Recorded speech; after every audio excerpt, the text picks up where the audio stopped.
Part 1 of The Prince. Recording by Clive Catterall. The Prince by Niccolò Machiavelli. Translated by W. K. Marriott.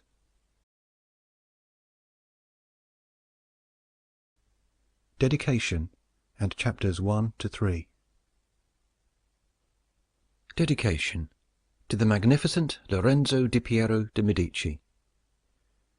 Those who strive to obtain the good graces of a prince are accustomed to come before him with such things as they hold most precious, or in which they see him take most delight. Whence one often sees horses, arms, cloth of gold, precious stones, and similar ornaments presented to princes worthy of their greatness. Desiring, therefore, to present myself to your magnificence with some testimony of my devotion towards you, I have not found among my possessions anything which I hold more dear than, or value so much, as the knowledge of the actions of great men, acquired by long experience in contemporary affairs, and a continual study of antiquity, which, having reflected upon it with great and prolonged diligence, I now send, digested into a little volume, to your magnificence. And although I may consider this work unworthy of your countenance, nevertheless I trust much to your benignity that it may be acceptable, seeing that it is not possible for me to make a better gift than to offer you the opportunity of understanding in the shortest time all that I have learnt in so many years and with so many troubles and dangers.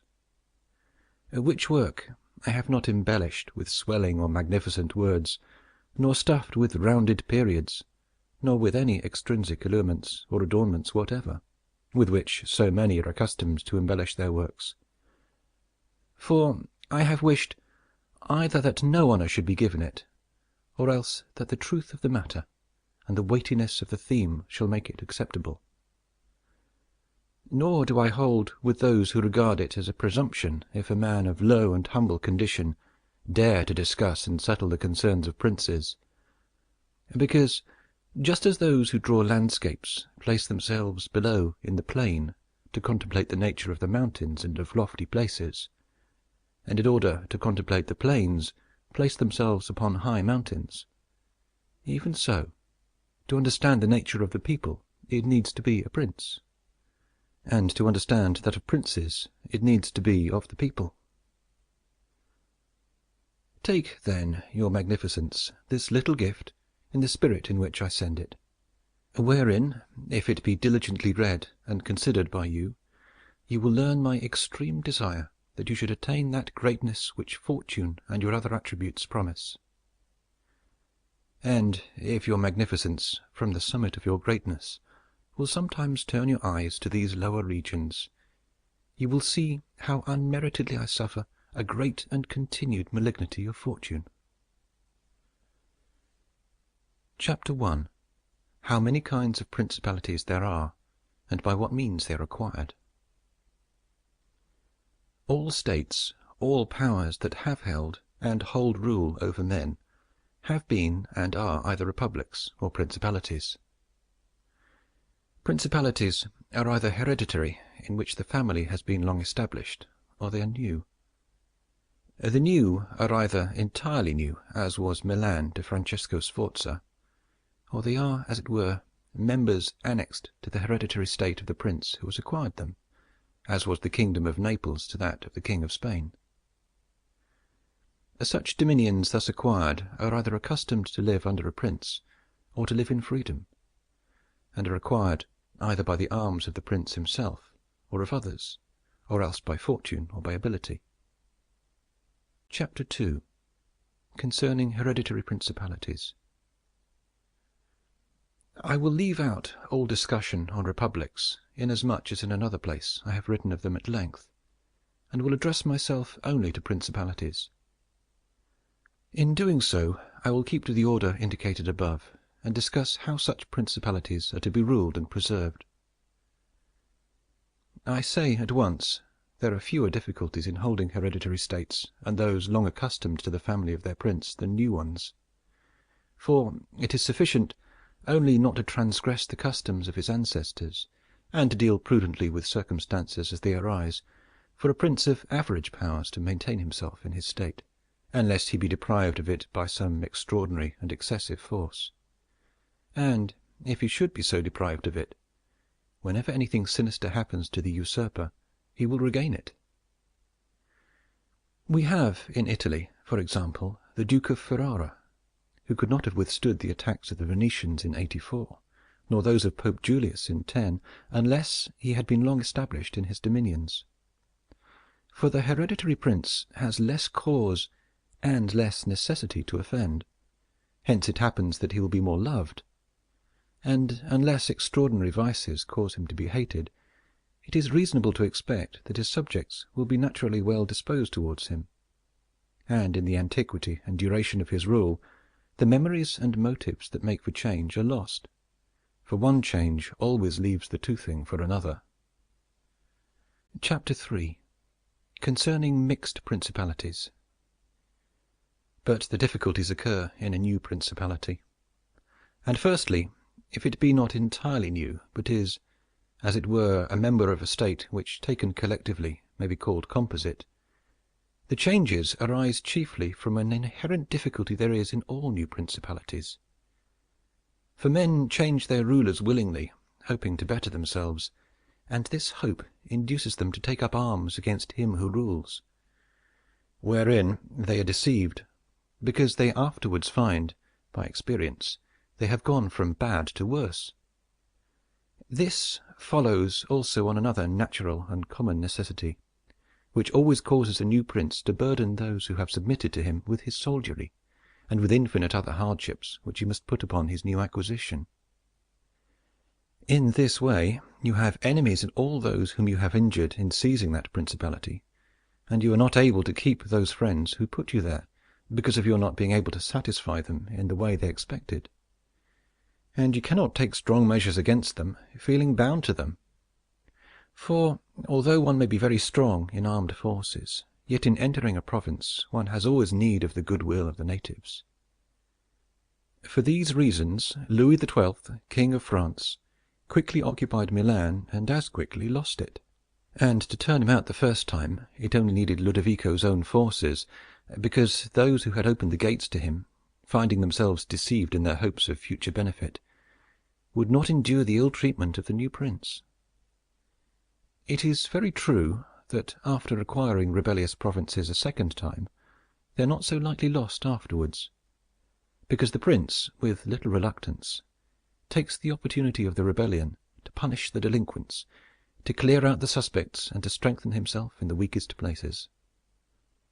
Thus, to cause France to lose Milan the first time, it was enough for the Duke Ludovico to raise insurrections on the borders, but to cause him to lose it a second time, it was necessary to bring the whole world against him, and that his armies should be defeated and driven out of Italy, which followed from the causes above mentioned.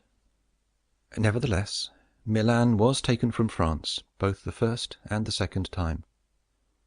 The general reasons for the first have been discussed. It remains to name those for the second, and to see what resources he had, and what anyone in his situation would have had, for maintaining himself more securely in his acquisition than did the King of France. And now, I say that those dominions which, when acquired, are added to an ancient state by him who acquires them, are either of the same country and language, or they are not. When they are, it is easier to hold them, especially when they have not been accustomed to self-government. And to hold them securely, it is enough to have destroyed the family of the prince who was ruling them. Because the two peoples, preserving in other things the old conditions, and not being unalike in customs, will live quietly together, as one has seen in Brittany, Burgundy, Gascony, and Normandy, which have been bound to France for so long a time. And, although there may be some difference in language, nevertheless the customs are alike, and the people will easily be able to get on amongst themselves. He who has annexed them, if he wishes to hold them, has only to bear in mind two considerations. The one, that the family of their former lord is extinguished. The other, that neither their laws nor their taxes are altered, so that in a very short time they will become entirely one body with the old principality. But when states are acquired in a country differing in language, customs, or laws, there are difficulties, and good fortune and great energy are needed to hold them. And one of the greatest and most real helps would be that he who has acquired them should go and reside there. This would make his position more secure and durable, as it has made that of the Turk in Greece, who, notwithstanding all the other measures taken by him for holding that state, if he had not settled there, would not have been able to keep it, because, if one is on the spot, disorders are seen as they spring up, and one can quickly remedy them. But if one is not at hand, they are heard of only when they are great, and then one can no longer remedy them. Besides this, the country is not pillaged by your officials. The subjects are satisfied by prompt recourse to the prince. Thus, wishing to be good, they have more cause to love him, and wishing to be otherwise, to fear him. He who would attack that state from the outside must have the utmost caution. As long as the prince resides there, it can only be wrested from him with the greatest difficulty. The other, and better, course is to send colonies to one or two places, which may be as keys to that state. For it is necessary either to do this, or else to keep there a great number of cavalry and infantry. A prince does not spend much on colonies, for with little or no expense he can send them out and keep them there, and he offends a minority only of the citizens from whom he takes lands and houses to give them to the new inhabitants. And those whom he offends, remaining poor and scattered, are never able to injure him, whilst the rest, being uninjured, are easily kept quiet, and at the same time are anxious not to err, for fear it should happen to them as it has to those who have been despoiled. In conclusion, I say that these colonies are not costly. They are more faithful, they injure less, and the injured, as has been said, being poor and scattered, cannot hurt. Upon this one has to remark that men ought either to be well treated or crushed. Because they can avenge themselves of lighter injuries, of more serious ones they cannot. Therefore, the injury that is to be done to a man ought to be of such a kind that one does not stand in fear of revenge. But in maintaining armed men there in place of colonies, one spends much more, having to consume on the garrison all the income from the state, so that the acquisition turns into a loss, and many more are exasperated because the whole state is injured. Through the shifting of the garrison up and down, all become acquainted with hardship, and all become hostile, and they are enemies who, whilst beaten on their own ground, are yet able to do hurt. For every reason, therefore, such guards are as useless as a colony is useful. Again, the prince who holds a country differing in the above respects ought to make himself the head and defender of his less powerful neighbours, and to weaken the more powerful amongst them, taking care that no foreigner as powerful as himself shall by any accident get a footing there. For it will always happen that such a one will be introduced by those who are discontented, either through excess of ambition or through fear, as one has seen already. The Romans were brought into Greece by the Aetolians, and in every other country where they obtained a footing they were brought in by the inhabitants. And the usual course of affairs is that as soon as a powerful foreigner enters a country, all the subject states are drawn to him, moved by the hatred which they feel against the ruling power. So that in respect to those subject states he has not to take any trouble to gain them over to himself, for the whole of them quickly rally to the state which he has acquired there. He has only to take care that they do not get hold of too much power and too much authority, and then, with his own forces and with their goodwill, he can easily keep down the more powerful of them, so as to remain entirely master in the country. And he who does not properly manage this business will soon lose what he has acquired, and whilst he does hold it, he will have endless difficulties and troubles. The Romans, in the countries which they annexed, observed closely these measures. They sent colonies and maintained friendly relations with the minor powers without increasing their strength. They kept down the greater, and did not allow any strong foreign power to gain authority. Greece appears to me sufficient for an example. The Achaeans and Aetolians were kept friendly by them. The kingdom of Macedonia was humbled. Antiochus was driven out. Yet the merits of the Achaeans and Aetolians never secured for them permission to increase their power. Nor did the persuasions of Philip ever induce the Romans to be his friends without first humbling him. Nor did the influence of Antiochus make them agree that he should retain any lordship over the country. Because the Romans did in these instances what all prudent princes ought to do, who have regard not only to present troubles but also future ones, for which they must prepare with every energy, because when foreseen it is easy to remedy them. But if you wait until they approach, the medicine is no longer in time, because the malady has become incurable. For it happens in this, as the physicians say it happens in hectic fever, that in the beginning of the malady it is easy to cure, but difficult to detect. But in the course of time, not having been either detected or treated in the beginning, it becomes easy to detect, but difficult to cure. Thus it happens in affairs of state, for when the evils that arise have been foreseen, which it is only given to a wise man to see, they can be quickly redressed. But when, through not having been foreseen, they have been permitted to grow in a way that everyone can see them, there is no longer a remedy. Therefore, the Romans, foreseeing troubles, dealt with them at once, and even to avoid a war would not let them come to a head, for they knew that war is not to be avoided, but is only to be put off to the advantage of others.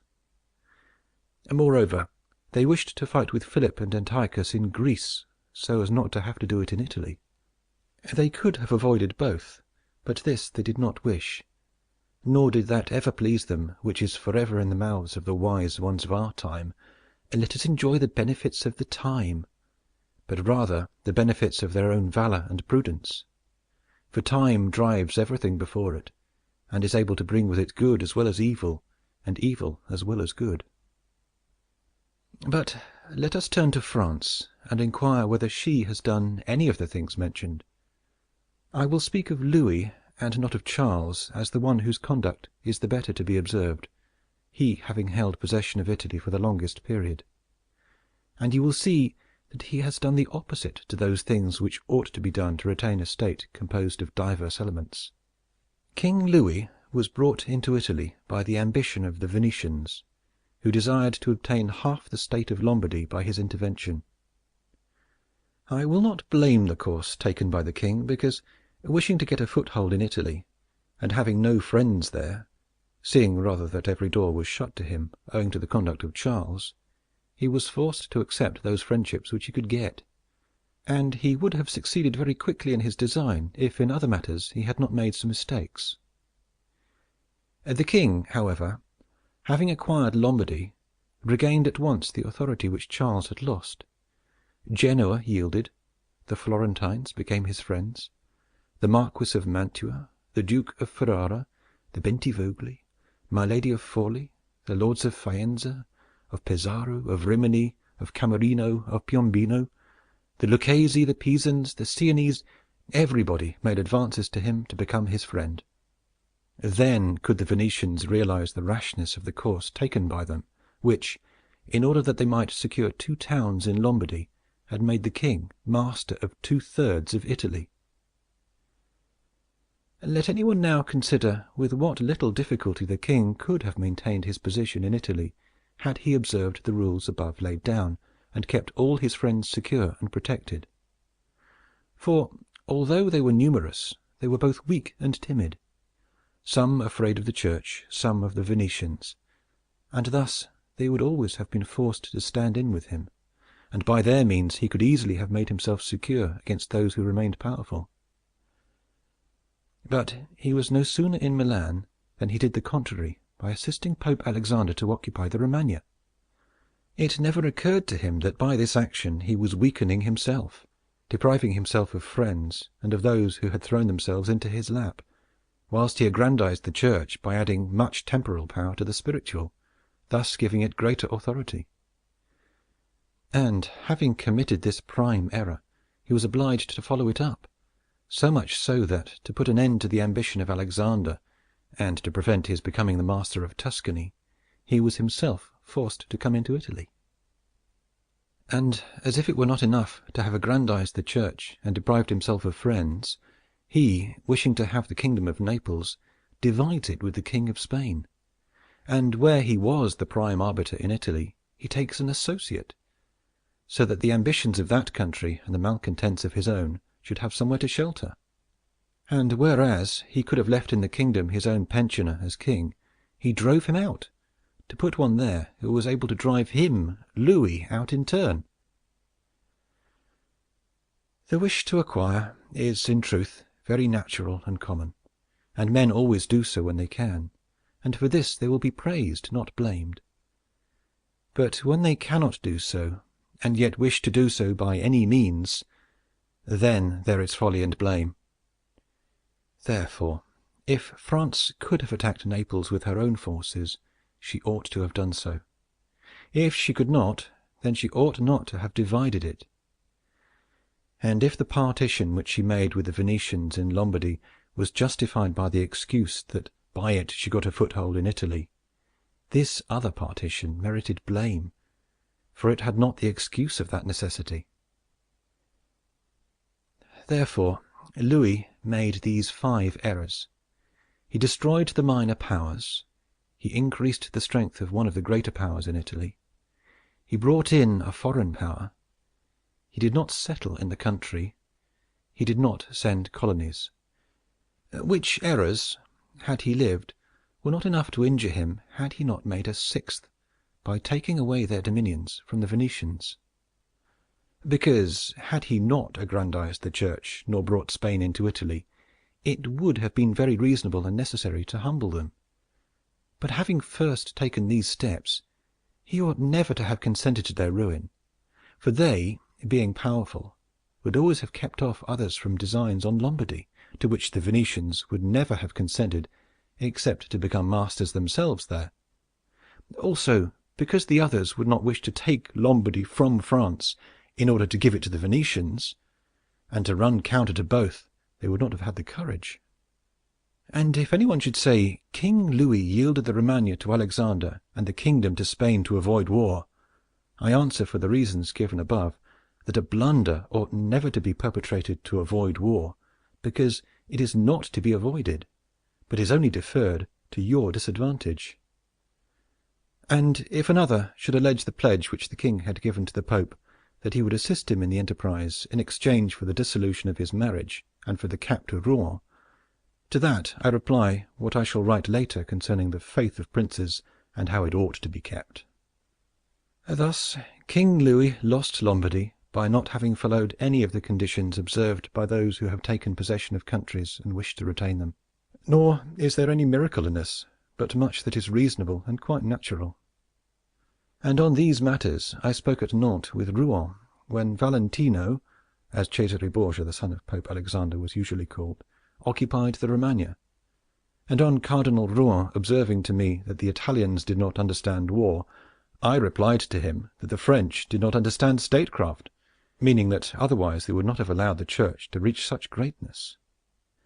And in fact it has been seen that the greatness of the Church and of Spain in Italy has been caused by France, and her ruin may be attributed to them.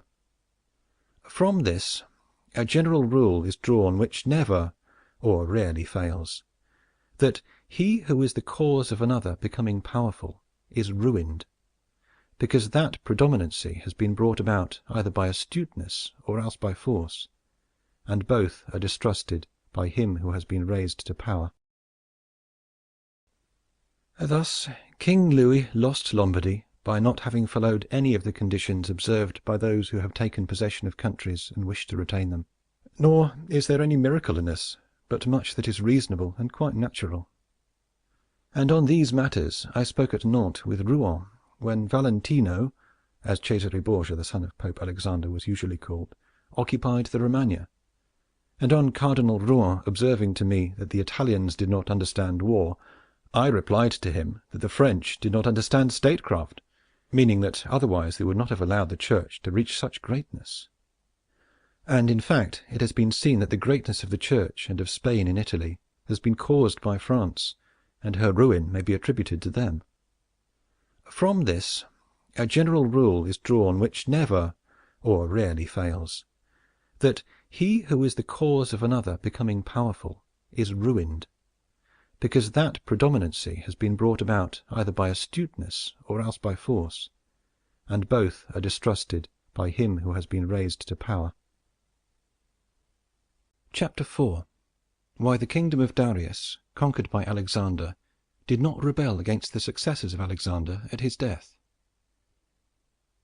Considering the difficulties which men have had to hold to a newly acquired state, some might wonder how, seeing that Alexander the Great became the master of Asia in a few years, and died whilst it was scarcely settled, whence it might appear reasonable that the whole empire would have rebelled, nevertheless his successors maintained themselves, and had to meet no other difficulty than that which arose among themselves from their own ambitions.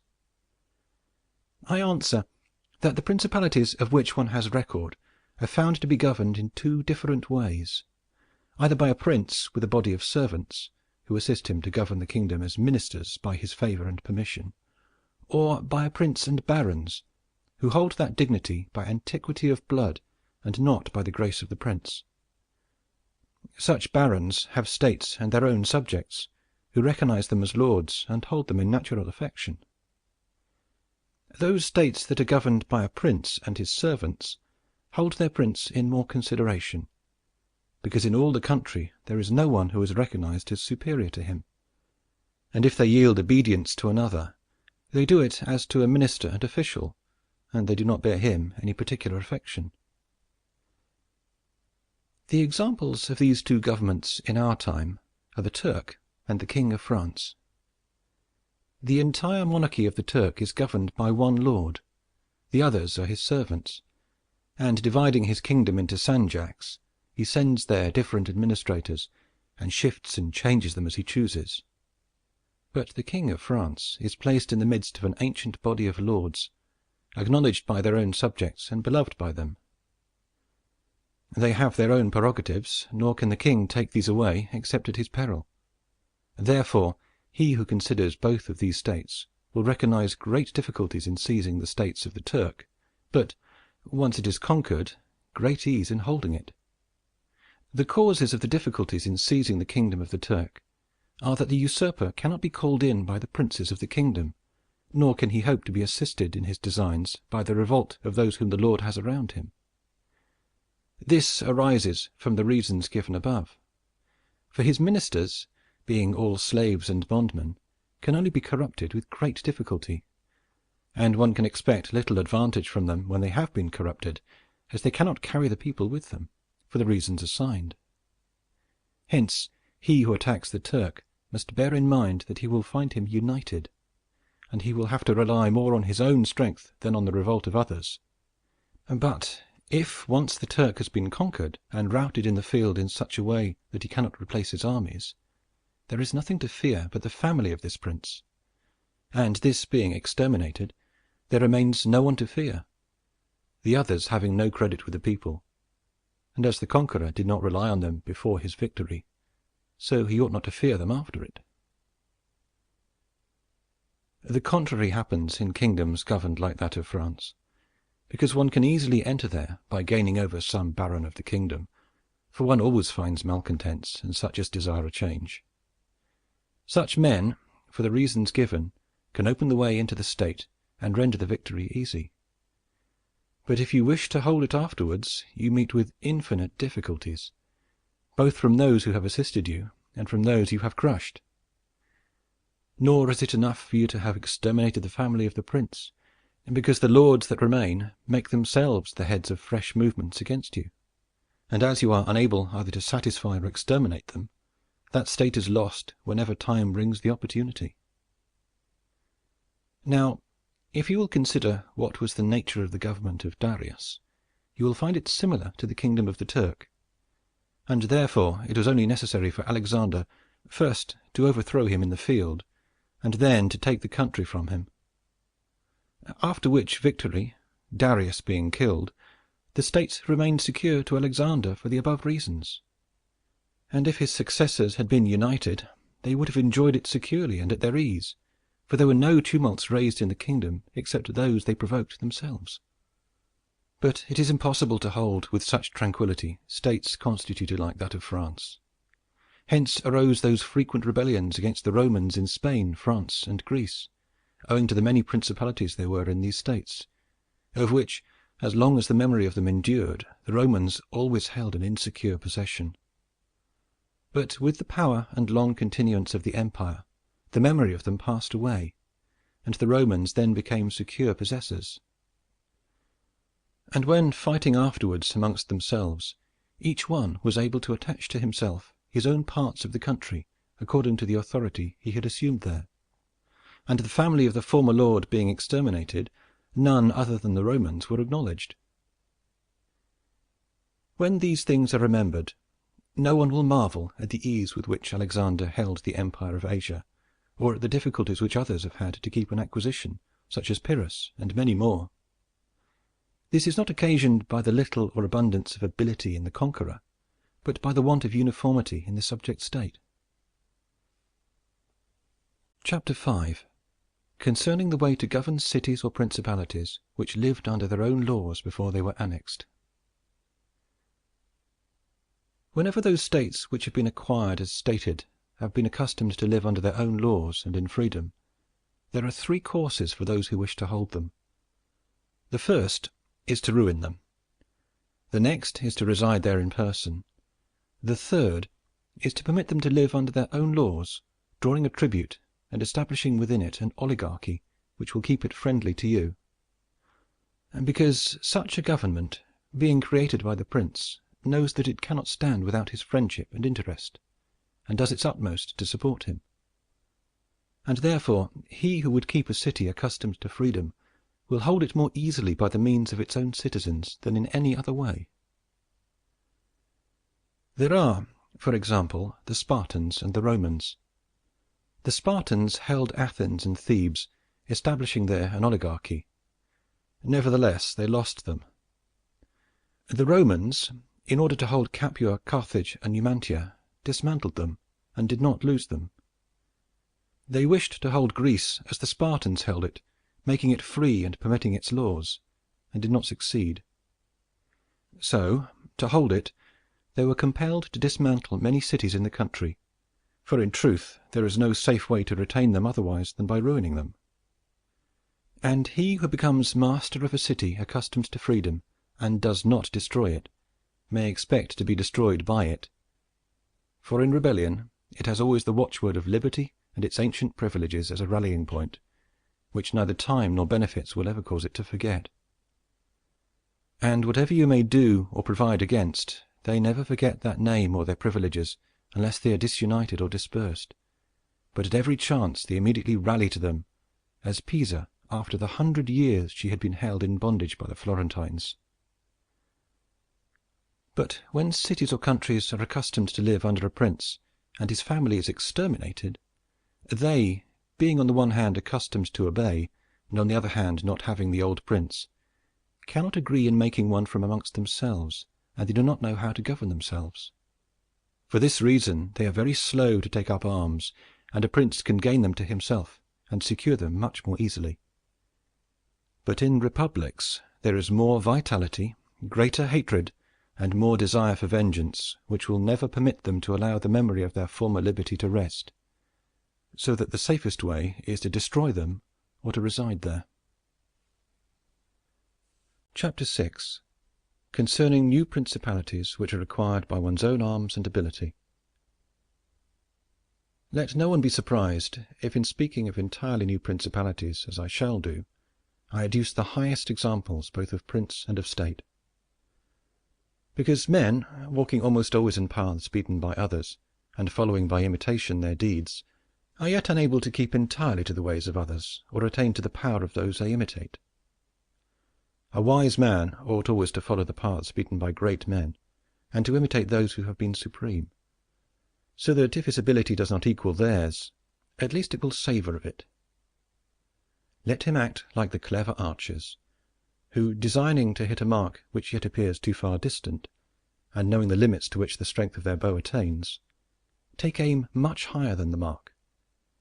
not to reach by their strength or arrow to so great a height, but to be able, with the aid of so high an aim, to hit the mark they wish to reach. I say, therefore, that in entirely new principalities, where there is a new prince, more or less difficulty is found in keeping them, accordingly as there is more or less ability in him who has acquired the state. Now, as the fact of becoming a prince from a private station presupposes either ability or fortune, it is clear that one or other of these things will mitigate in some degree many difficulties. Nevertheless, he who has relied least on fortune is established the strongest. Further, it facilitates matters when the prince, having no other state, is compelled to reside there in person. But to come to those who by their own ability and not through fortune have risen to be princes, I say that Moses, Cyrus, Romulus, Theseus, and such like, are the most excellent examples. And although one may not discuss Moses, he having been a mere executor of the will of God, yet he ought to be admired, if only for that favour which made him worthy to speak with God. But in considering Cyrus and others, who have acquired or founded kingdoms, all will be found admirable. And if their particular deeds and conduct shall be considered, they will not be found inferior to those of Moses, although he had so great a preceptor. And in examining their actions and lives, one cannot see that they owed anything to fortune beyond opportunity, which brought them the material to mould into the form which seemed best to them. Without that opportunity, their powers of mind would have been extinguished, and without those powers the opportunity would have come in vain. It was necessary, therefore, to Moses that he should find the people of Israel in Egypt enslaved and oppressed by the Egyptians, in order that they should be disposed to follow him, so as to be delivered out of bondage. It was necessary that Romulus should not remain in Alba, and that he should be abandoned at his birth, in order that he should become king of Rome and founder of the fatherland. It was necessary that Cyrus should find the Persians discontented with the government of the Medes, and the Medes soft and effeminate through their long peace. Theseus could not have shown his ability had he not found the Athenians dispersed. These opportunities, therefore, made those men fortunate, and their high ability enabled them to recognize the opportunity whereby their country was ennobled and made famous. Those who by valorous ways become princes, like these men, acquire a principality with difficulty, but they keep it with ease. The difficulties they have in acquiring it rise in part from the new rules and methods which they are forced to introduce to establish their government and its security. And it ought to be remembered that there is nothing more difficult to take in hand, more perilous to conduct, or more uncertain in its success, than to take the lead in the introduction of a new order of things, because the innovator has for enemies all those who have done well under the old conditions, and lukewarm defenders in those who may do well under the new. This coolness arises partly from fear of the opponents, who have the laws on their side, and partly from the incredulity of men who do not readily believe in new things until they have had long experience of them. Thus it happens that whenever those who are hostile have the opportunity to attack, they do it like partisans, whilst the others defend lukewarmly, in such wise that the prince is endangered along with them. It is necessary, therefore, if we desire to discuss this matter thoroughly, to inquire whether these innovators can rely on themselves or have to depend on others. That is to say, whether to consummate their enterprise, have they to use prayers, or can they use force? In the first instance they always succeed badly, and never compass anything. But when they can rely on themselves and use force, then they are rarely endangered. Hence it is that all armed prophets have conquered, and the unarmed ones have been destroyed. Besides the reasons mentioned, the nature of the people is variable, and whilst it is easy to persuade them, it is difficult to fix them in that persuasion, and thus it is necessary to take such measures that when they believe no longer, it may be possible to make them believe by force. If Moses, Cyrus, Theseus, and Romulus had been unarmed, they could not have enforced their constitutions for long, as happened in our time to Fra Girolamo Savonarola, who was ruined with his new order of things immediately the multitude believed in him no longer, and he had no means of keeping steadfast those who believed, or of making the unbelievers to believe. Therefore such as these have great difficulties in consummating their enterprise, for all their dangers are in the ascent. Yet with ability they will overcome them. But when these are overcome, and those who envied them their success are exterminated, they will begin to be respected, and they will continue afterwards powerful, secure, honored, and happy. To these great examples I wish to add a lesser one. Still it bears some resemblance to them, and I wish it to suffice me for all of a like kind. It is Hero the Syracusan. This man rose from a private station to be Prince of Syracuse, nor did he either owe anything to fortune but opportunity. For the Syracusans, being oppressed, chose him for their captain. Afterwards he was rewarded by being made their prince. He was of so great ability, even as a private citizen, that one who writes of him says he wanted nothing but a kingdom to be a king. This man abolished the old soldiery, organized the new, gave up old alliances, made new ones, and as he had his own soldiers and allies, on such foundations he was able to build any edifice. Thus, whilst he had endured much trouble in acquiring, he had but little in keeping. Chapter 7. Concerning new principalities which are acquired either by the arms of others or by good fortune. Those who solely by good fortune become princes from being private citizens have little trouble in rising, but much in keeping atop. They have not any difficulties on the way up, because they fly, but they have many when they reach the summit. Such are those to whom some state is given either for money or by the favour of him who bestows it, as happened to many in Greece, in the cities of Ionia and of the Hellespont, where princes were made by Darius in order that they might hold the cities both for his security and his glory, as also were those emperors who, by the corruption of the soldiers, from being citizens came to empire. Such stand simply elevated upon the goodwill and the fortune of him who has elevated them, two most inconstant and unstable things. Neither have they the knowledge requisite for the position, because, unless they are men of great worth and ability, it is not reasonable to expect that they should know how to command, having always lived in a private condition. Besides, they cannot hold it, because they have not forces which they can keep friendly and faithful. States that rise unexpectedly, then, like all other things in nature which are born and grow rapidly, cannot leave their foundations and correspondencies fixed in such a way that the first storm will not overthrow them.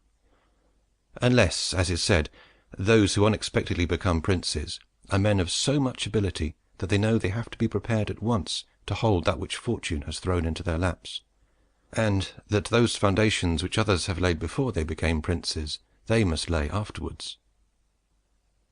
Concerning these two methods of rising to be a prince, by ability or fortune, I wish to adduce two examples within our own recollection, and these are Francesco Sforza and Cesare Borgia.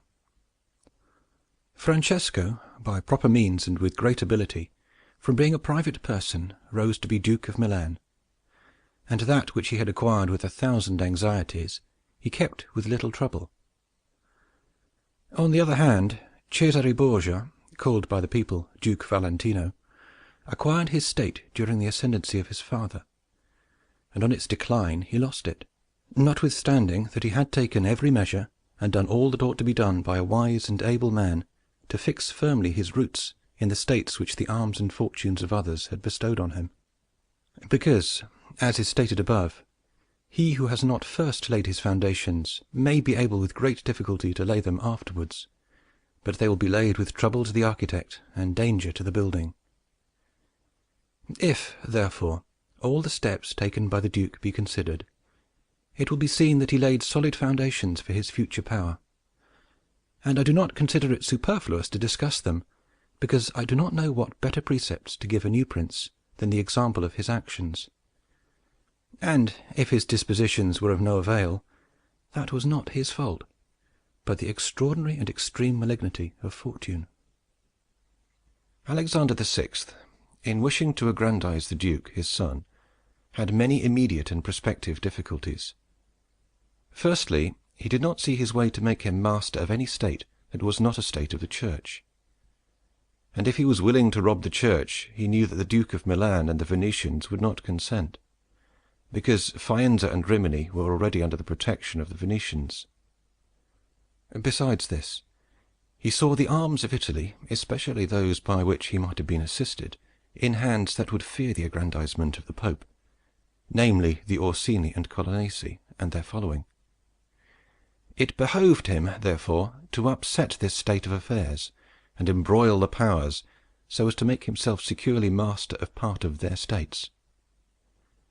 This was easy for him to do, because he found the Venetians, moved by other reasons, inclined to bring back the French into Italy. He would not only not oppose this, but he would render it more easy by dissolving the former marriage of King Louis. Therefore the king came into Italy with the assistance of the Venetians and the consent of Alexander. He was no sooner in Milan than the Pope had soldiers from him for the attempt on the Romagna, which yielded to him on the reputation of the king. The Duke, therefore, having acquired the Romagna and beaten the Colonnesi, while wishing to hold that and to advance further, was hindered by two things. The one, his forces did not appear loyal to him. The other, the goodwill of France. That is to say, he feared that the forces of the Orsini, which he was using, would not stand to him, that not only might they hinder him from winning more, but might themselves seize what he had won, and that the king might also do the same. Of the Orsini he had a warning when, after taking Faenza and attacking Bologna, he saw them go very unwillingly to that attack. And as to the king, he learned his mind when he himself, after taking the duchy of Urbino, attacked Tuscany, and the duke made him desist from that undertaking. Hence the duke decided to depend no more on the arms and the luck of others. For the first thing, he weakened the Orsini and Colonnesi parties in Rome, by gaining to himself all their adherents who were gentlemen, making them his gentlemen, giving them good pay, and, according to their rank, honouring them with office and command in such a way that in a few months all attachment to the factions was destroyed, and turned entirely to the duke. After this, he awaited an opportunity to crush the Orsini, having scattered the adherents of the Colonna house. This came to him soon, and he used it well, for the Orsini, perceiving at length that the aggrandizement of the duke and the church was ruin to them, called a meeting of the Magioni in Perugia. From this sprung the rebellion at Urbino and the tumults in the Romagna, with endless dangers to the duke, all of which he overcame with the help of the French.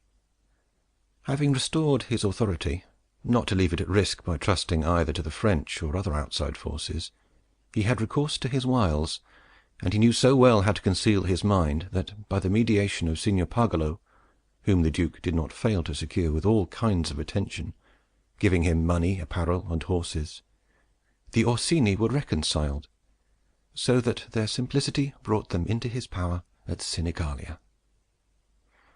Having exterminated the leaders and turned their partisans into his friends, the duke laid sufficiently good foundations to his power, having all the Romagna and the duchy of Urbino, and the people now beginning to appreciate their prosperity, he gained them all over to himself. And as this point is worthy of notice, and to be imitated by others, I am not willing to leave it out. When the duke occupied the Romagna, he found it under the rule of weak masters, who rather plundered their subjects than ruled them, and gave them more cause for disunion than for union, so that the country was full of robbery, quarrels, and every kind of violence. And so, wishing to bring back peace and obedience to authority, he considered it necessary to give it a good governor. Thereupon he promoted Monsieur Ramiro d'Orco, a swift and cruel man, to whom he gave the fullest power. This man, in a short time, restored peace and unity with the greatest success. Afterwards the duke considered that it was not advisable to confer such excessive authority, for he had no doubt but that he would become odious. So he set up a court of judgment in the country, under a most excellent president, wherein all cities had their advocates. And because he knew that the past severity had caused some hatred against himself, so, to clear himself in the minds of the people, and gain them entirely to himself. He desired to show that if any cruelty had been practised, it had not originated with him, but in the natural sternness of the minister. Under this pretence he took Ramiro, and one morning caused him to be executed, and left on the piazza at Cesena, with the block and the bloody knife at his side. The barbarity of this spectacle caused the people to be at once satisfied and dismayed. But let us return whence we started. I say that the Duke, finding himself now sufficiently powerful, and partly secured from immediate dangers by having armed himself in his own way, and having in a great measure crushed those forces in his vicinity that could injure him if he wished to proceed with his conquest, had next to consider France, for he knew that the king, who too late was aware of his mistake, would not support him. And from this time he began to seek new alliances, and to temporize with France in the expedition which she was making towards the kingdom of Naples against the Spaniards who were besieging Gaeta. It was his intention to secure himself against them, and this he would have quickly accomplished had Alexander lived. Such was his line of action as to present affairs. But as to the future, he had to fear, in the first place, that a new successor to the Church might not be friendly to him, and might seek to take from him that which Alexander had given him. So he decided to act in 4 ways. Firstly, by exterminating the families of those lords whom he had despoiled, so as to take away that pretext from the Pope. Secondly, by winning to himself all the gentlemen of Rome, so as to be able to curb the Pope with their aid, as has been observed. Thirdly, by converting the college more to himself. Fourthly, by acquiring so much power before the Pope should die, that he could by his own measures resist the first shock. Of these 4 things, at the death of Alexander he had accomplished 3, for he had killed as many of the dispossessed lords as he could lay hands on, and few had escaped. He had won over the Roman gentlemen, and he had the most numerous party in the college. And as to any fresh acquisition, he intended to become master of Tuscany, for he already possessed Perugia and Piombino, and Pisa was under his protection. And as he had no longer to study France, for the French were already driven out of the kingdom of Naples by the Spaniards, and in this way both were compelled to buy his goodwill, he pounced down upon Pisa. After this, Lucca and Siena yielded at once, partly through hatred, and partly through fear of the Florentines.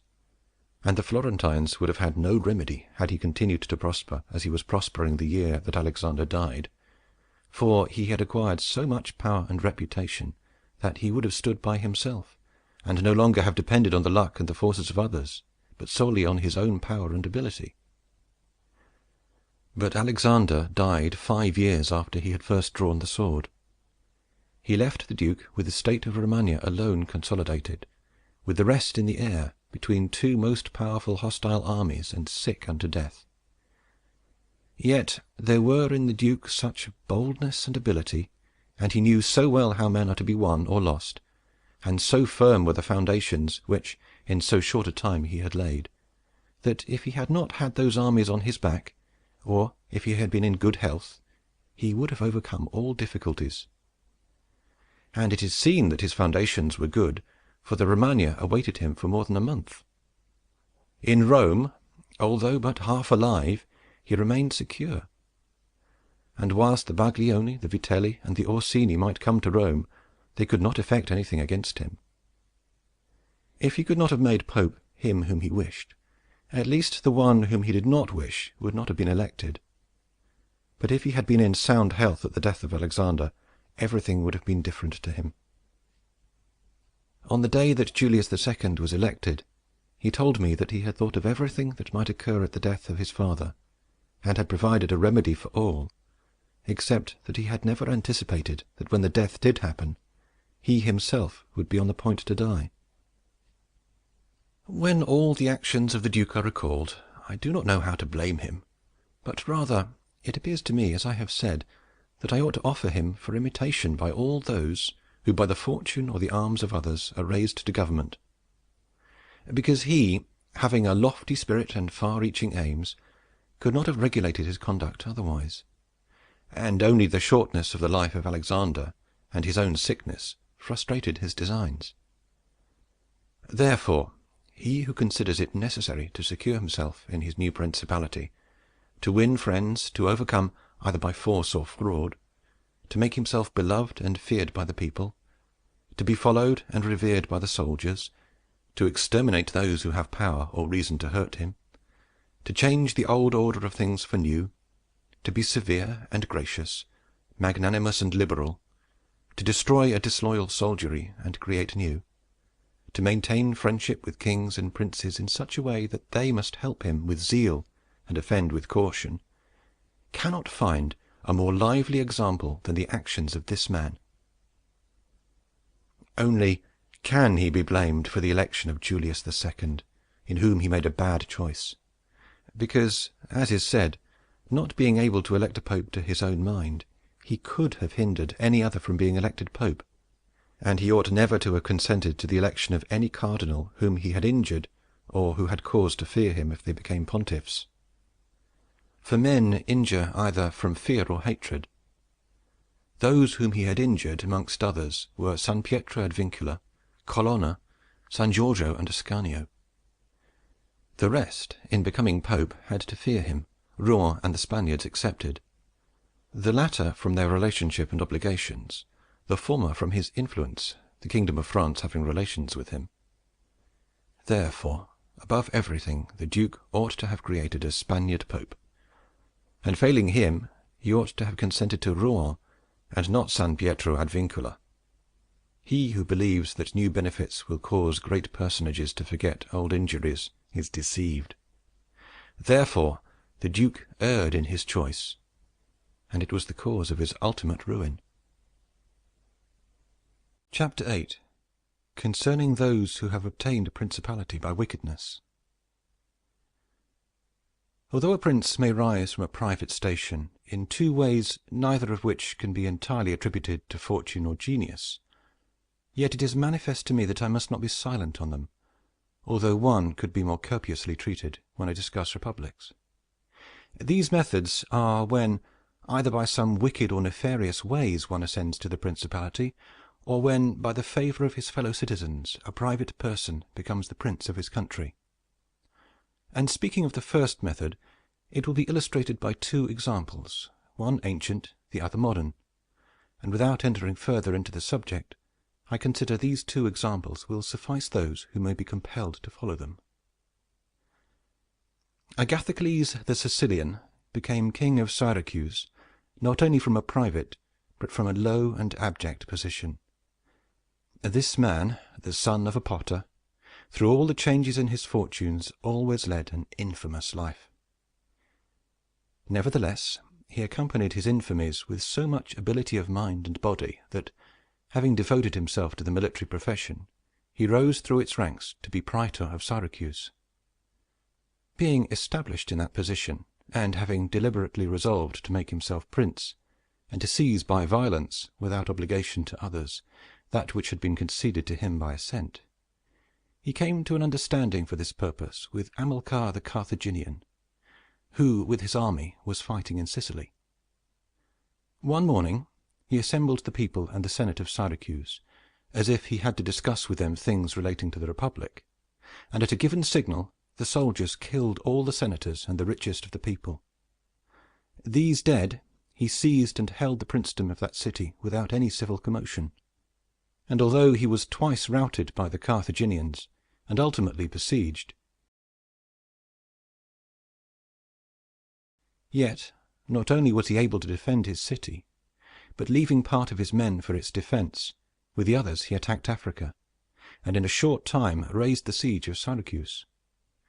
The Carthaginians, reduced to extreme necessity, were compelled to come to terms with Agathocles, and, leaving Sicily to him, had to be content with the possession of Africa. Therefore, he who considers the actions and the genius of this man will see nothing or little which can be attributed to fortune, inasmuch as he attained preeminence, as is shown above, not by the favour of anyone, but step by step in the military profession, which steps were gained with 1,000 troubles and perils, and were afterwards boldly held by him with many hazardous dangers.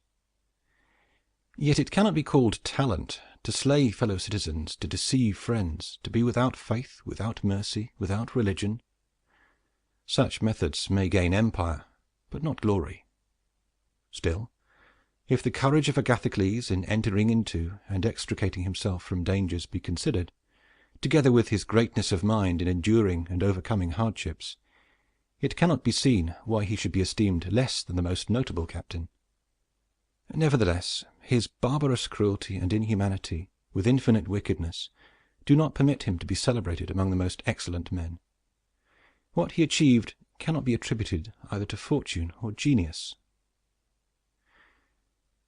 In our times, during the rule of Alexander VI, Oliverotto da Fermo, having been left an orphan many years before, was brought up by his maternal uncle Giovanni Fogliani, and in the early days of his youth sent to fight under Pagolo Vitelli, that, being trained under his discipline, he might attain some high position in the military profession.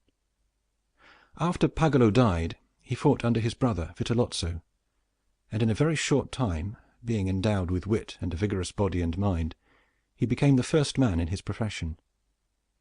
But it appearing a paltry thing to serve under others, he resolved, with the aid of some of the citizens of Fermo, to whom the slavery of their country was dearer than its liberty, and with the help of the Vitelleschi, to seize Fermo. So he wrote to Giovanni Fogliani that, having been away from home for many years, he wished to visit him and his city, and in some measure to look upon his patrimony.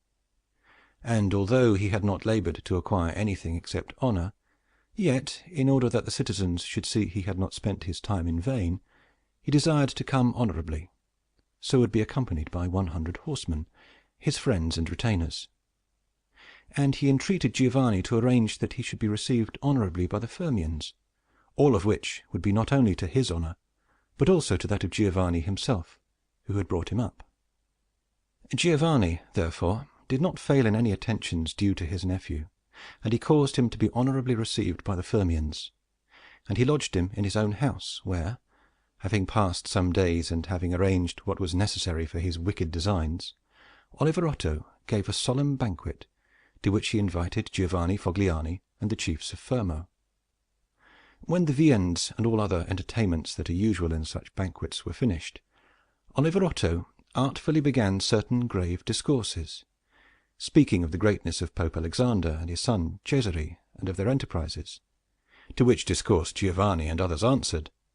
But he rose at once, saying that such matters ought to be discussed in a more private place, and he betook himself to a chamber, whither Giovanni and the rest of the citizens went in after him. No sooner were they seated than soldiers issued from secret places and slaughtered Giovanni and the rest. After these murders, Oliverotto, mounted on horseback, rode up and down the town and besieged the chief magistrate in the palace, so that in fear the people were forced to obey him and to form a government, of which he made himself the prince. He killed all the malcontents who were able to injure him, and strengthened himself with new civil and military ordinances in such a way that, in the year during which he held the Principality, not only was he secure in the city of Fermo, but he had become formidable to all his neighbors.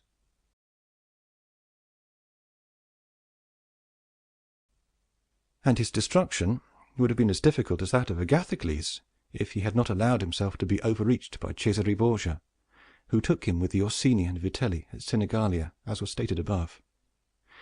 Thus, 1 year after he committed this patricide, he was strangled, together with Vitellozzo, whom he had made his leader in valor and wickedness. Some may wonder how it can happen that Agathocles and his like, after infinite treacheries and cruelties, should live for long secure in his country, and defend himself from external enemies, and never be conspired against by his own citizens, seeing that many others, by means of cruelty, have never been able, even in peaceful times, to hold the state, still less in the doubtful times of war. I believe that this follows from severities being badly or properly used. Those may be called properly used, if of evil it is possible to speak well, that are applied at one blow and are necessary to one's security, and that are not persisted in afterwards, unless they can be turned to the advantage of the subjects. The badly employed are those which, notwithstanding there may be few in the commencement, multiply with time rather than decrease. Those who practice the first system are able, by aid of God or man, to mitigate in some degree their rule, as Agathocles did. It is impossible for those who follow the other to maintain themselves. Hence it is to be remarked that in seizing a state, the usurper ought to examine closely into all those injuries which it is necessary for him to inflict, and to do them all at one stroke, so as not to have to repeat them daily. And thus, by not unsettling men, he will be able to reassure them, and win them to himself by benefits. He who does otherwise, either from timidity or evil advice, is always compelled to keep the knife in his hand. Neither can he rely on his subjects, nor can they attach themselves to him, owing to their continued and repeated wrongs. For injuries ought to be done all at one time, so that, being tasted less, they offend less. Benefits ought to be given little by little, so that the flavor of them may last longer. And above all things, a prince ought to live amongst his people in such a way that no unexpected circumstances, whether of good or evil, shall make him change. Because if the necessity for this comes in troubled times, you are too late for harsh measures, and mild ones will not help you, for they will be considered as forced from you, and no one will be under any obligation to you for them. Chapter 9. Concerning a Civil Principality. But coming to the other point, where a leading citizen becomes the prince of his country, not by wickedness or any intolerable violence, but by the favor of his fellow citizens, this may be called a civil principality. Nor is genius or fortune altogether necessary to attain to it, but rather a happy shrewdness. I say, then, that such a principality is obtained either by the favor of the people or by the favor of the nobles, because in all cities these two distinct parties are found. And from this it arises that the people do not wish to be ruled nor oppressed by the nobles, and the nobles wish to rule and oppress the people. And from these two opposite desires there arises in cities one of three results: either a principality, self-government, or anarchy. A principality is created either by the people or by the nobles, accordingly as one or other of them has the opportunity. For the nobles, seeing they cannot withstand the people, begin to cry up the reputation of one of themselves, and they make him a prince, so that under his shadow they can give vent to their ambitions. The people, finding they cannot resist the nobles, also cry up the reputation of one of themselves, and make him a prince so as to be defended by his authority.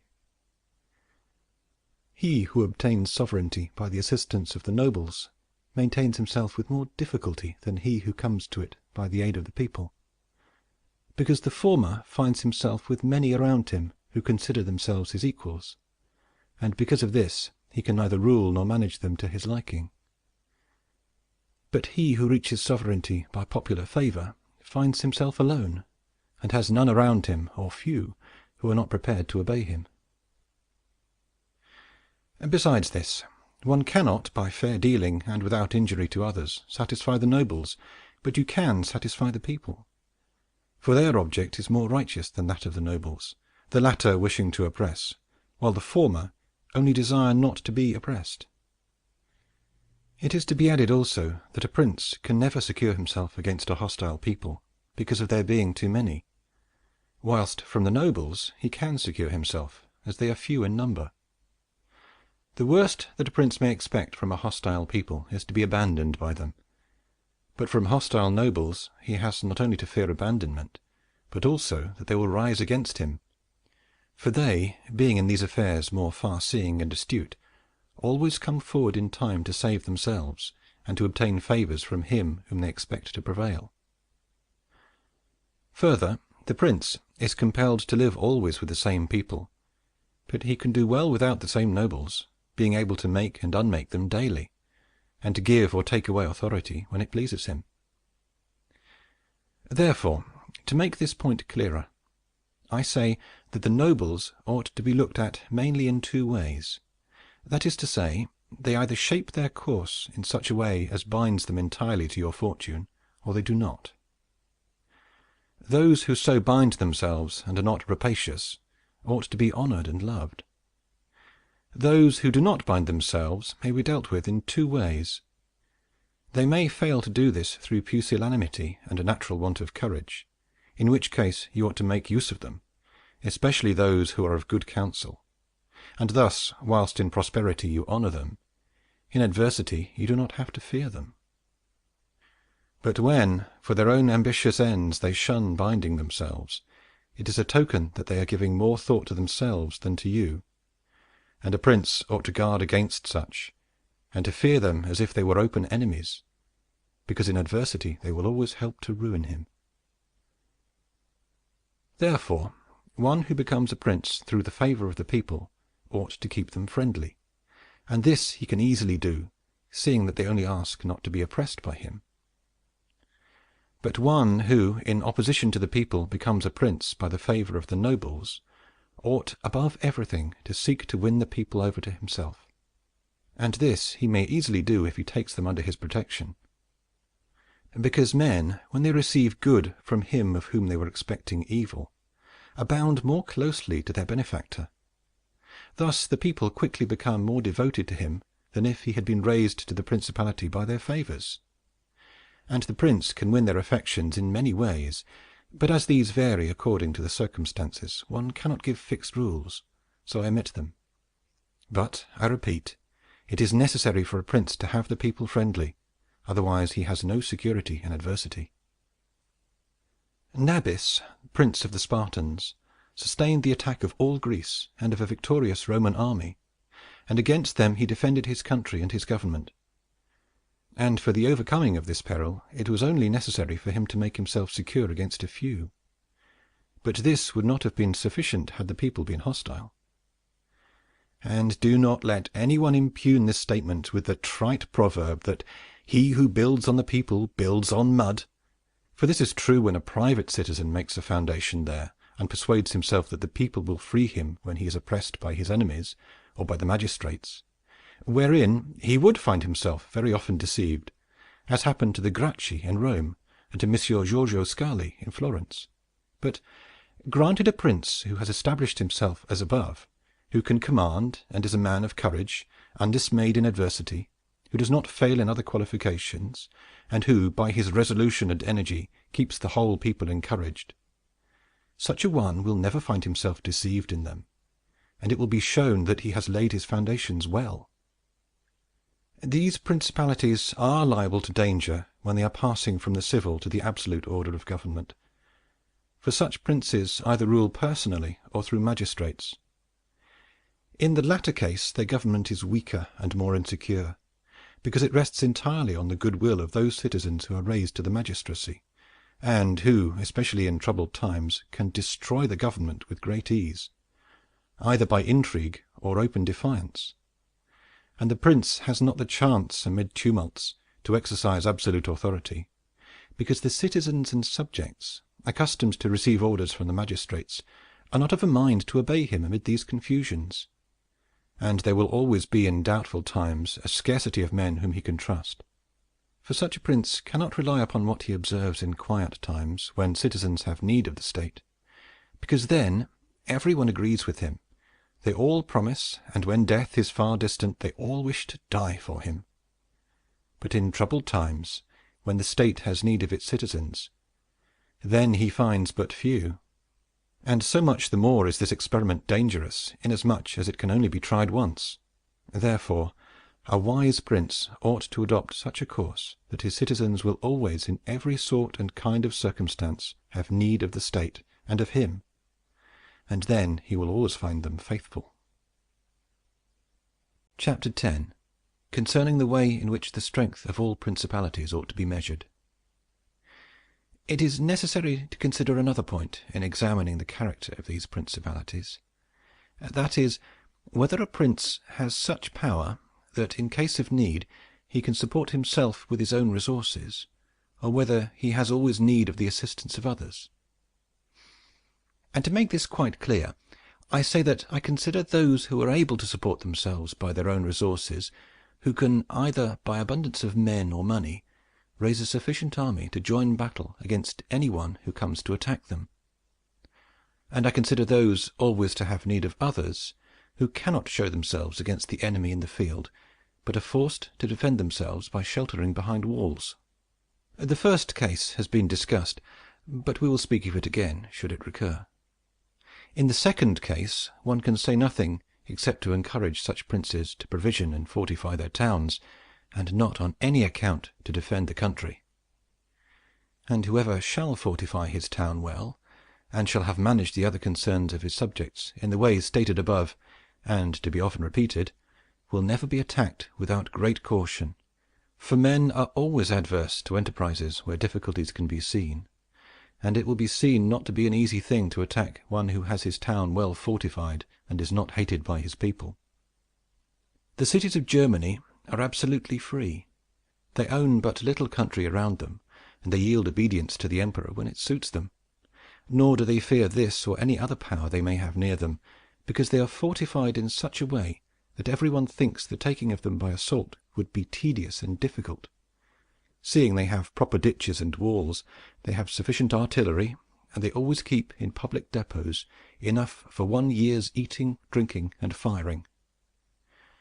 And beyond this, to keep the people quiet and without loss to the state, they always have the means of giving work to the community in those labors that are the life and strength of the city, and on the pursuit of which the people are supported. They also hold military exercises in repute, and moreover have many ordinances to uphold them. Therefore, a prince who has a strong city and had not made himself odious will not be attacked, or if anyone should attack, he will only be driven off with disgrace. Again, because that the affairs of this world are so changeable, it is almost impossible to keep an army a whole year in the field without being interfered with.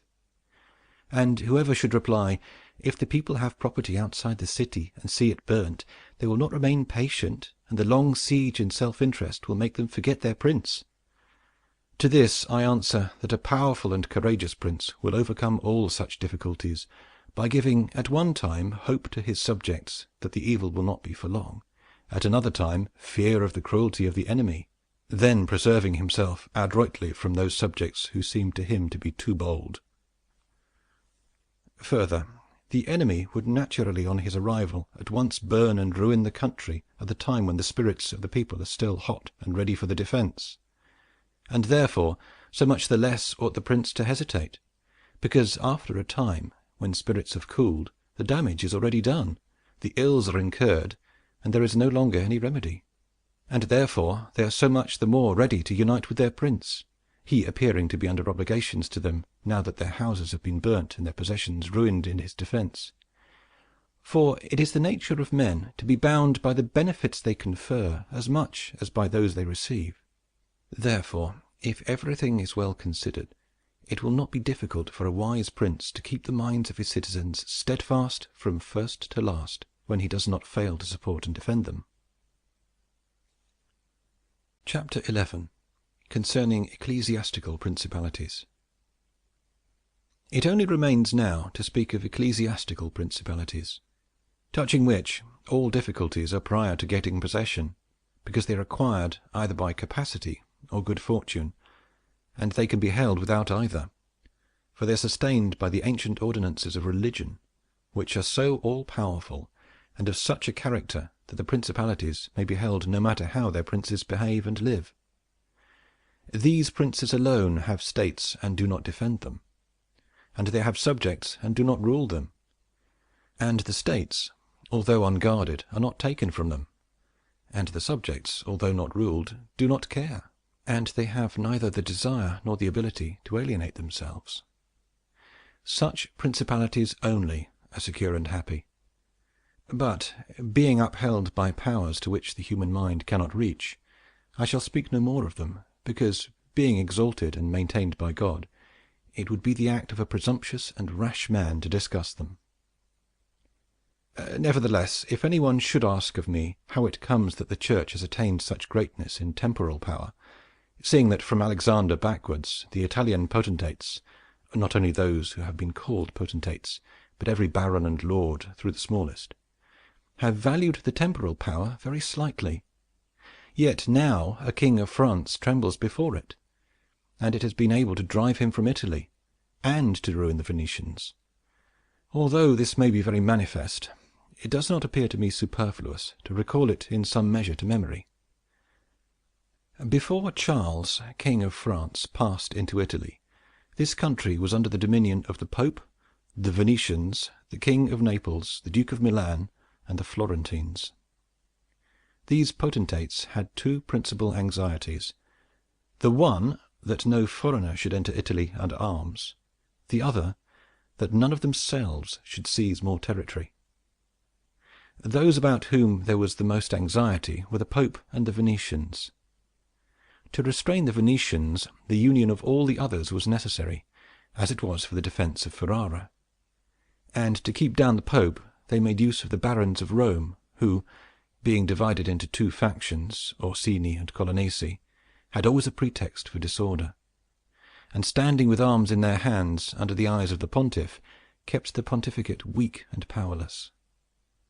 And although there might arise sometimes a courageous pope, such as Sixtus, yet neither fortune nor wisdom could rid him of these annoyances.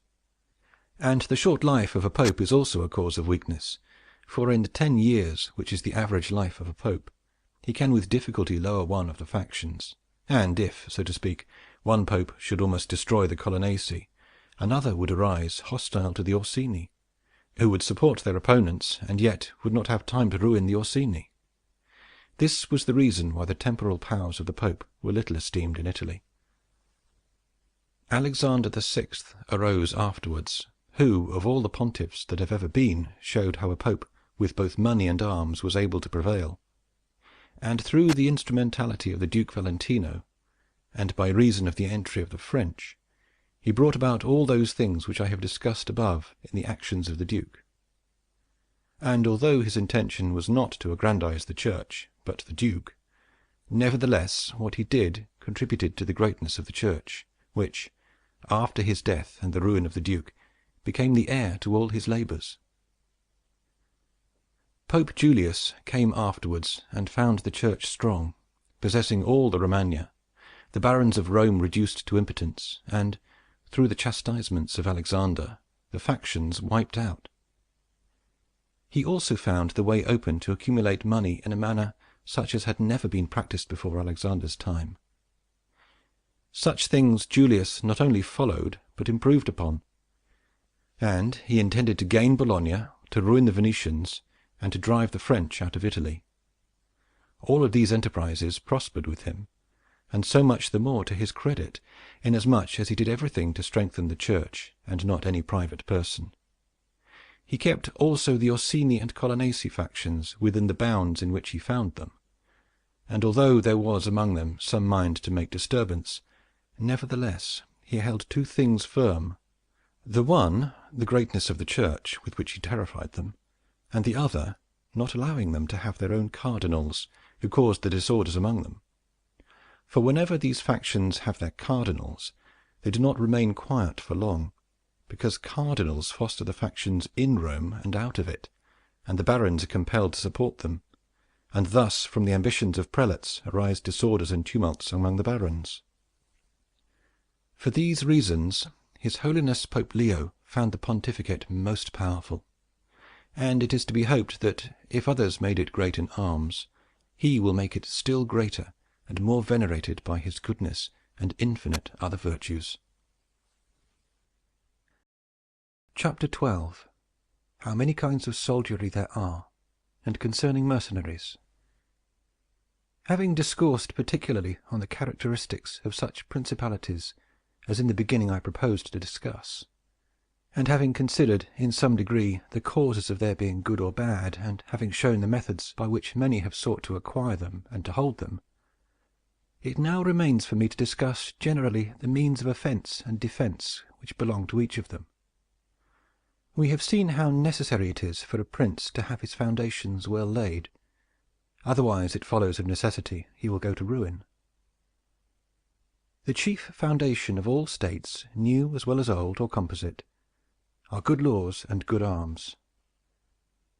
And as there cannot be good laws where the state is not well armed, it follows that where they are well armed they have good laws. I shall leave the laws out of the discussion, and shall speak of the arms. I say, therefore, that the arms with which a prince defends his state are either his own, or they are mercenaries, auxiliaries, or mixed. Mercenaries and auxiliaries are useless and dangerous, and if one holds his state based on these arms, he will stand neither firm nor safe, for they are disunited, ambitious, and without discipline, unfaithful, valiant before friends, cowardly before enemies. They have neither the fear of God nor fidelity to men, and destruction is deferred only so long as the attack is. For in peace one is robbed by them, and in war by the enemy. The fact is, they have no other attraction or reason for keeping the field than a trifle of stipend, which is not sufficient to make them willing to die for you. They are ready enough to be your soldiers whilst you do not make war, but if war comes they take themselves off, or run from the foe. Which I should have little trouble to prove, for the ruin of Italy has been caused by nothing else than by resting all her hopes for many years on mercenaries. And although they formerly made some display, and appeared valiant amongst themselves, yet when the foreigners came, they showed what they were. Thus it was that Charles, King of France, was allowed to seize Italy with chalk in hand, and he who told us that our sins were the cause of it, told the truth. But they were not the sins he imagined, but those which I have related. And as they were the sins of princes, it is the princes who have also suffered the penalty.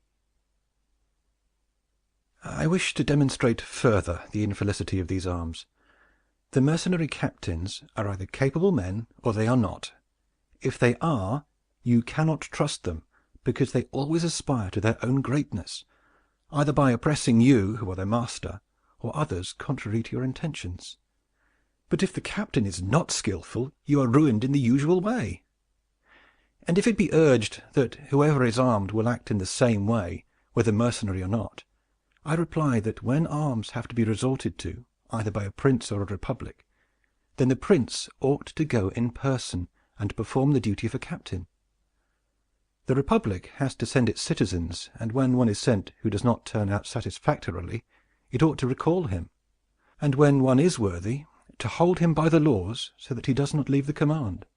And experience has shown princes and republics single-handed making the greatest progress, and mercenaries doing nothing except damage.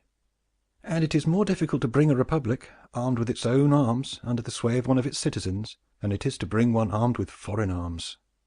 Rome and Sparta stood for many ages armed and free. The Switzers are completely armed and quite free. Of ancient mercenaries, for example, there are the Carthaginians, who were oppressed by their mercenary soldiers after the first war with the Romans, although the Carthaginians had their own citizens for captains. After the death of Epaminondas, Philip of Macedon was made captain of their soldiers by the Thebans, and after victory he took away their liberty. Duke Filippo being dead, the Milanese enlisted Francesco Sforza against the Venetians, and he, having overcome the enemy at Caravaggio, allied himself with them to crush the Milanese, his masters. His father, Sforza, having been engaged by Queen Joanna of Naples, left her unprotected, so that she was forced to throw herself into the arms of the King of Aragon in order to save her kingdom. And if the Venetians and Florentines formerly extended their dominions by these arms, and yet their captains did not make themselves princes, but have defended them, I reply that the Florentines, in this case, have been favored by chance. For of the able captains of whom they might have stood in fear, some have not conquered, some have been opposed, and others have turned their ambitions elsewhere. One who did not conquer was Giovanni Acuto, and since he did not conquer, his fidelity cannot be proved. But everyone will acknowledge that had he conquered, the Florentines would have stood at his discretion. Sforza had the Bracceschi always against him, so they watched each other. Francesco turned his ambition to Lombardy, Braccio against the Church and the kingdom of Naples. But let us come to that which happened a short while ago. The Florentines appointed as their captain Pagolo Vitelli, a most prudent man, who from a private position had risen to the greatest renown. If this man had taken Pisa, nobody can deny that it would have been proper for the Florentines to keep in with him, for if he became the soldier of their enemies, they had no means of resisting, and if they hailed to him, they must obey him. The Venetians, if their achievements are considered, will be seen to have acted safely and gloriously so long as they sent to war their own men, when with armed gentlemen and plebeians they did valiantly. This was before they turned to enterprises on land, but when they began to fight on land they forsook this virtue and followed the custom of Italy.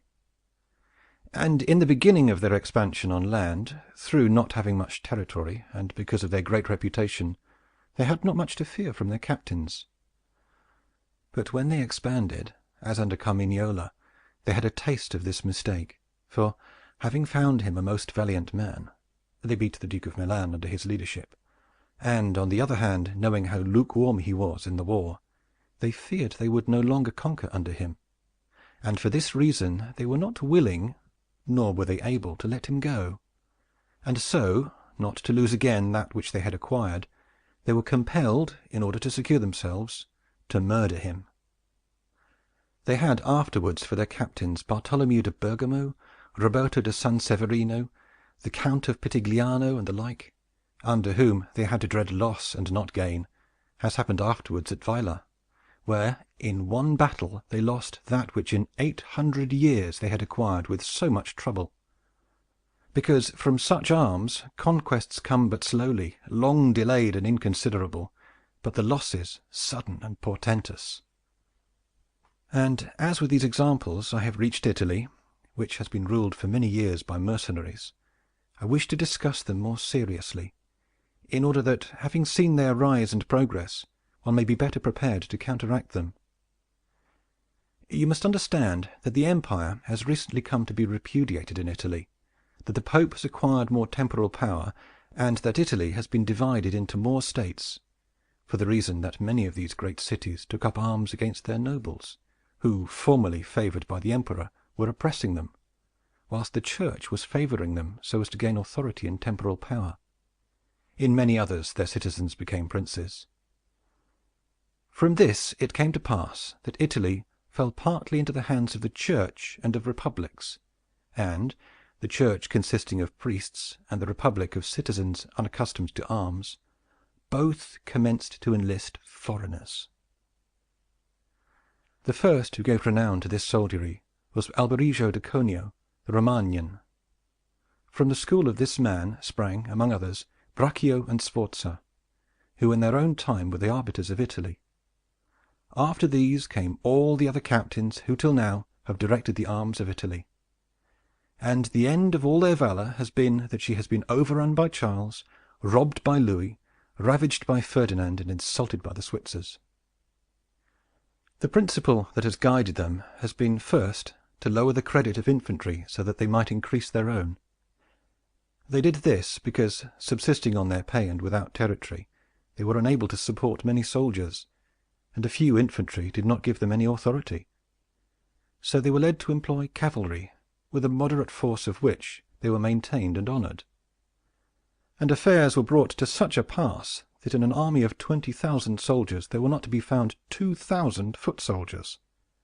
They had, besides this, used every art to lessen fatigue and danger to themselves and their soldiers, not killing in the fray, but taking prisoners and liberating without ransom. They did not attack towns at night, nor did the garrisons of the towns attack encampments at night. They did not surround the camp either with stockade or ditch, nor did they campaign in the winter. All these things were permitted by their military rules, and devised by them to avoid, as I have said, both fatigue and dangers. Thus they have brought Italy to slavery and contempt.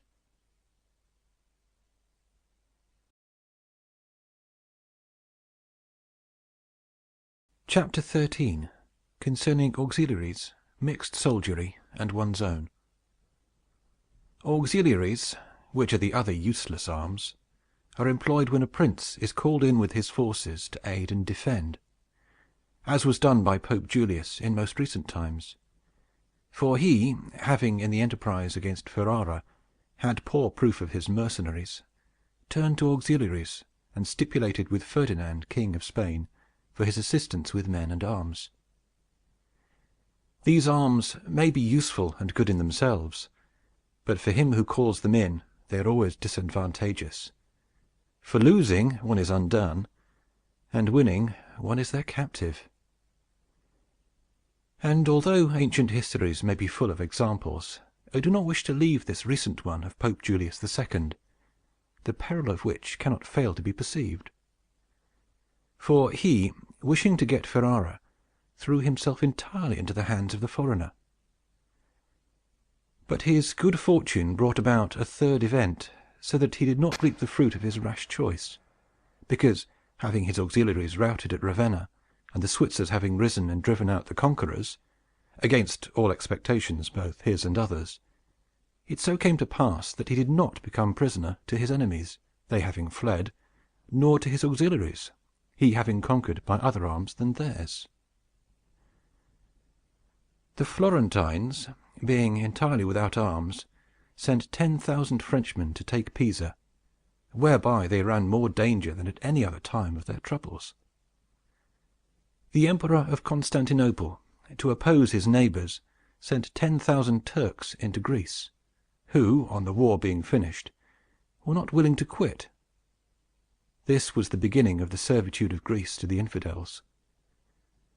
Therefore, let him who has no desire to conquer make use of these arms, for they are more hazardous than mercenaries, because with them the ruin is already made. They are all united, all yield obedience to others. But with mercenaries, when they have conquered, more time and better opportunities are needed to injure you. They are not all of one community. They are found and paid by you, and a third party, which you have made their head, is not able all at once to assume enough authority to injure you. In conclusion, in mercenaries, dastardy is most dangerous. In auxiliaries, valor.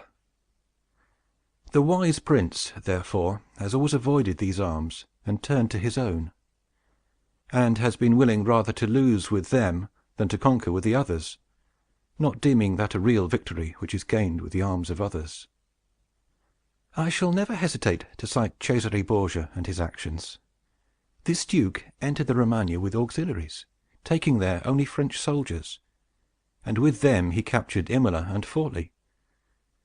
But afterwards, such forces not appearing to him reliable, he turned to mercenaries, discerning less danger in them, and enlisted the Orsini and Vitelli, whom presently, on handling and finding them doubtful, unfaithful, and dangerous, he destroyed and turned to his own men. And the difference between one and the other of these forces can easily be seen when one considers the difference there was in the reputation of the duke, when he had the French, when he had the Orsini and Vitelli, and when he relied on his own soldiers, on whose fidelity he could always count, and found it ever increasing. He was never esteemed more highly than when everyone saw that he was complete master of his own forces. I was not intending to go beyond Italian and recent examples, but I am unwilling to leave out Hero the Syracusan, he being one of those I have named above. This man, as I have said, made head of the army by the Syracusans, soon found out that a mercenary soldiery, constituted like our Italian condottieri, was of no use. And it appearing to him that he could neither keep them nor let them go, he had them all cut to pieces, and afterwards made war with his own forces, and not with aliens. I wish also to recall to memory an instance from the Old Testament applicable to this subject. David offered himself to Saul to fight with Goliath, the Philistine champion, and to give him courage Saul armed him with his own weapons, which David rejected as soon as he had them on his back, saying he could make no use of them, and that he wished to meet the enemy with his sling and his knife. In conclusion, the arms of others either fall from your back, or they weigh you down, or they bind you fast. Charles VII, the father of King Louis XI, having by good fortune and valor liberated France from the English, recognized the necessity of being armed with forces of his own, and he established in his kingdom ordinances concerning men-at-arms and infantry. Afterwards, his son, King Louis, abolished the infantry, and began to enlist the Switzers, which mistake, followed by others, is, as is now seen, a source of peril to that kingdom, because, having raised the reputation of the Switzers, he has entirely diminished the value of his own arms, for he has destroyed the infantry altogether. And his men-at-arms he has subordinated to others, for, being as they are so accustomed to fight along with the Switzers, it does not appear that they can now conquer without them. Hence it arises that the French cannot stand against the Switzers, and without the Switzers they do not come off well against others. The armies of the French have thus become mixed, partly mercenary and partly national, both of which arms together are much better than mercenaries alone, or auxiliaries alone, but much inferior to one's own forces. And this example proves it, for the kingdom of France would be unconquerable if the ordinance of Charles had been enlarged or maintained. But the scanty wisdom of man, on entering into an affair which looks well at first, cannot discern the poison that is hidden in it, as I have said above of hectic fevers. Therefore, if he who rules a principality cannot recognize evils until they are upon him, he is not truly wise. And this insight is given to few. And if the first disaster to the Roman Empire should be examined, it will be found to have commenced only with the enlisting of the Goths, because from that time the vigor of the Roman Empire began to decline, and all that valor which had raised it passed away to others. I conclude, therefore, that no principality is secure without having its own forces. On the contrary, it is entirely dependent on good fortune, not having the valor which in adversity would defend it. And it has always been the opinion and judgment of wise men that nothing can be so uncertain or unstable as fame or power not founded on its own strength. And one's own forces are those which are composed either of subjects, citizens, or dependents. All others are mercenaries or auxiliaries. And the way to make ready one's own forces will be easily found if the rules suggested by me shall be reflected upon, and if one will consider how Philip, the father of Alexander the Great, and many republics and princes have armed and organized themselves, to which rules I entirely commit myself. Chapter 14. That which concerns a prince on the subject of the art of war. A prince ought to have no other aim or thought, nor select anything else for his study than war and its rules and discipline. For this is the sole art that belongs to him who rules, and it is of such force that it not only upholds those who are born princes, but it often enables men to rise from a private station to that rank. And, on the contrary, it is seen that when princes have thought more of ease than of arms, they have lost their states. And the first cause of your losing it is to neglect this art, and what enables you to acquire a state is to be master of the art. Francesco Sforza, through being marshal, from a private person became Duke of Milan, and his sons, through avoiding the hardships and troubles of arms, from dukes became private persons. For among other evils which being unarmed brings you, it causes you to be despised, and this is one of those ignominies against which a prince ought to guard himself, as is shown later on. Because there is nothing proportionate between the armed and the unarmed, and it is not reasonable that he who is armed should yield obedience willingly to him who is unarmed, or that the unarmed man should be secure amongst armed servants. Because, there being in the one disdain and in the other suspicion, it is not possible for them to work well together.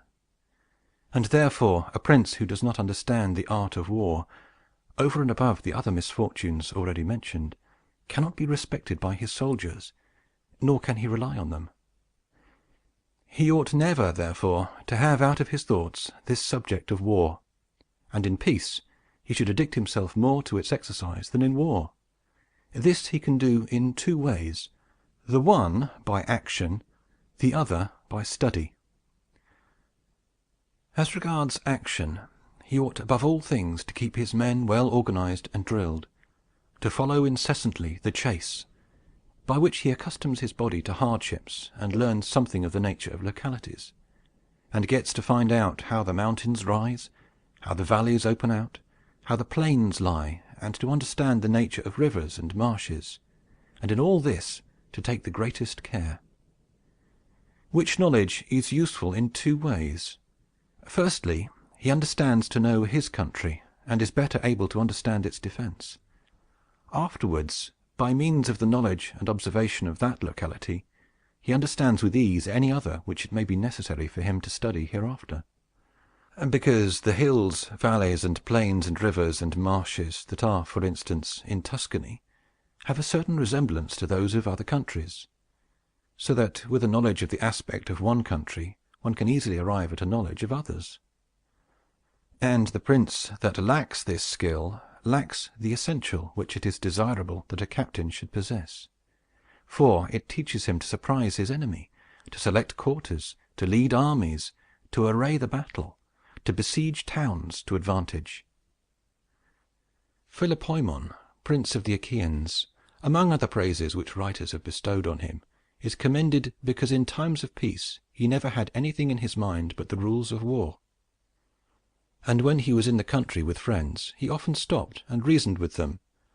If the enemy should be upon that hill, and we should find ourselves here with our army, with whom would be the advantage? How should one best advance to meet him, keeping the ranks?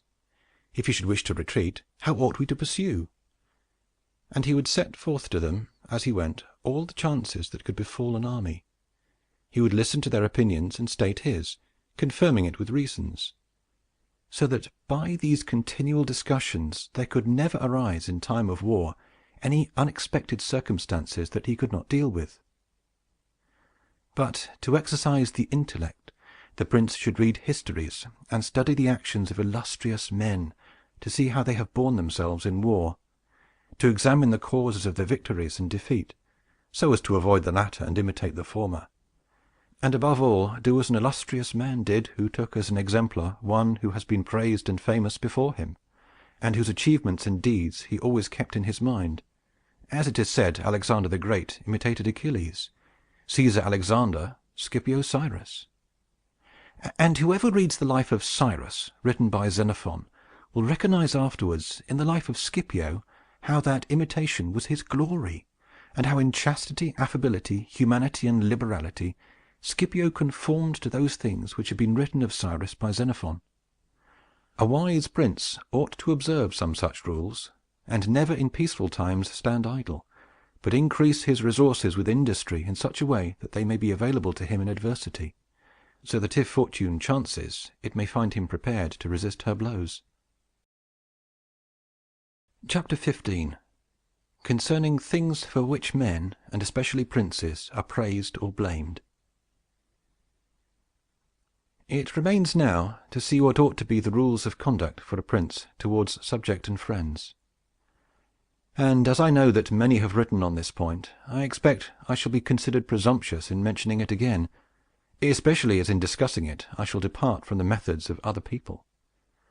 But it being my intention to write a thing which shall be useful to him who apprehends it, it appears to me more appropriate to follow up the real truth of the matter than the imagination of it.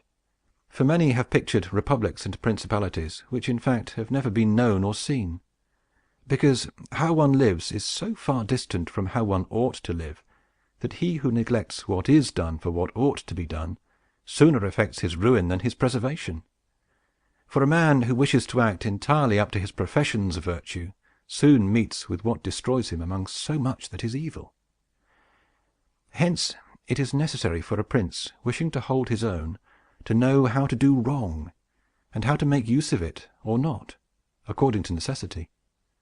Therefore, putting on one side imaginary things concerning a prince, and discussing those which are real, I say that all men, when they are spoken of, and chiefly princes for being more highly placed, are remarkable for some of those qualities which bring them either blame or praise. And thus it is that one is reputed liberal, another miserly, using a Tuscan term, because an avaricious person in our language is still he who desires to possess by robbery, whilst we call one miserly who deprives himself too much of the use of his own. One is reputed generous, one rapacious, one cruel, one compassionate, one faithless, another faithful, one effeminate and cowardly, another bold and brave, one affable, another haughty, one lascivious, another chaste, one sincere, another cunning, one hard, another easy, one grave, another frivolous, one religious, another unbelieving, and the like. And I know that every one will confess that it would be most praiseworthy in a prince to exhibit all the above qualities that are considered good, but because they can neither be entirely possessed nor observed, for human conditions do not permit it, it is necessary for him to be sufficiently prudent that he may know how to avoid the reproach of those vices which could lose him his state, and also to keep himself, if it be possible, from those which would not lose him it. But this not being possible, he may, with less hesitation, abandon himself to them. And again, he need not make himself uneasy at incurring a reproach for those vices without which a state can only be saved with difficulty. For if everything is considered carefully, it will be found that something which looks like virtue, if followed, would be his ruin, whilst something else, which looks like vice, yet followed, brings him security and prosperity. Chapter 16. Concerning Liberality and Meanness. Commencing, then, with the first of the above-named characteristics, I say that it would be well to be reputed liberal. Nevertheless, liberality, exercised in a way that does not bring you the reputation for it, injures you. For if one exercises it honestly, and as it should be exercised, it may not become known, and you will not avoid the reproach of its opposite. Therefore, any one wishing to maintain among men the name of liberal is obliged to avoid no attribute of magnificence, so that a prince thus inclined will consume in such acts all his property, and will be compelled in the end, if he wish to maintain the name of liberal, to unduly weigh down his people and tax them, and do everything he can to get money. This will soon make him odious to his subjects, and becoming poor, he will be little valued by any one. Thus, with his liberality, having offended many and rewarded few, he is affected by the very first trouble, and imperilled by whatever may be the first danger. Recognizing this himself, and wishing to draw back from it, he runs at once into the reproach of being miserly. Therefore, a prince, not being able to exercise this virtue of liberality in such a way that it is recognized, except to his cost, if he is wise, ought not to fear the reputation of being mean, for in time he will come to be more considered than if liberal, seeing that with his economy his revenues are enough, that he can defend himself against all attacks, and is able to engage in enterprises without burdening his people. Thus it comes to pass that he exercises liberality towards all from whom he does not take, who are numberless, and meanness towards those to whom he does not give, who are few. We have not seen great things done in our time, except by those who have been considered mean. The rest have failed. Pope Julius II was assisted in reaching the papacy by a reputation for liberality. Yet he did not strive afterwards to keep it up when he made war on the King of France. And he made many wars without imposing any extraordinary tax on his subjects, for he supplied his additional expenses out of his long thriftiness. The present King of Spain would not have undertaken or conquered in so many enterprises if he had been reputed liberal. A prince, therefore, provided that he has not to rob his subjects, that he can defend himself, that he does not become poor and abject, that he is not forced to become rapacious, ought to hold of little account a reputation for being mean, for it is one of those vices which will enable him to govern. And if any one should say, Caesar obtained empire by liberality, and many others have reached the highest positions by having been liberal and by being considered so, I answer, either you are a prince in fact, or in a way to become one. In the first case, this liberality is dangerous. In the second, it is very necessary to be considered liberal. And Caesar was one of those who wished to become preeminent in Rome. But if he had survived after becoming so, and had not moderated his expenses, he would have destroyed his government. And if anyone should reply, "Many have been princes, and have done great things with armies, who have been considered very liberal," I reply, either a prince spends that which is his own, or his subjects', or else that of others. In the first case, he ought to be sparing. In the second, he ought not to neglect any opportunity for liberality. And to the prince who goes forth with his army, supporting it by pillage, sack, and extortion, handling that which belongs to others, this liberality is necessary, otherwise he would not be followed by soldiers. And of that which is neither yours nor your subjects, you can be a ready giver, as was Cyrus, Caesar, and Alexander, because it does not take away your reputation if you squander that of others, but adds to it. It is only squandering your own that injures you. And there is nothing wastes so rapidly as liberality, for even whilst you exercise it, you lose the power to do so, and so become either poor or despised, or else, in avoiding poverty, rapacious and hated. And a prince should guard himself above all things against being despised and hated, and liberality leads you to both. Therefore, it is wiser to have a reputation for meanness, which brings reproach without hatred, than to be compelled, through seeking a reputation for liberality, to incur a name for rapacity, which begets reproach with hatred. Chapter 17. Concerning Cruelty and Clemency, and whether it is better to be loved than feared. Coming now to the other qualities mentioned above, I say that every prince ought to desire to be considered clement and not cruel. Nevertheless, he ought to take care not to misuse this clemency. Cesare Borgia was considered cruel. Notwithstanding, his cruelty reconciled the Romagna, unified it, and restored it to peace and loyalty. And if this be rightly considered, he will be seen to have been much more merciful than the Florentine people, who, to avoid a reputation for cruelty, permitted Pistoia to be destroyed. Therefore, a prince, so long as he keeps his subjects united and loyal, ought not to mind the reproach of cruelty, because with a few examples he will be more merciful than those who, through too much mercy, allow disorders to arise, from which follow murders or robberies. For these are wont to injure the whole people, whilst those executions which originate with a prince offend the individual only. And of all princes it is impossible for the new prince to avoid the imputation of cruelty, owing to new states being full of dangers. Hence Virgil, through the mouth of Dido, excuses the inhumanity of her reign owing to its being new, saying, "Res dura et regni novitas me talia cogunt moliri, et late fines custode tueri." Nevertheless, he ought to be slow to believe and to act, nor should he himself show fear, but proceed in a temperate manner, with prudence and humanity, so that too much confidence may not make him incautious, and too much distrust render him intolerable.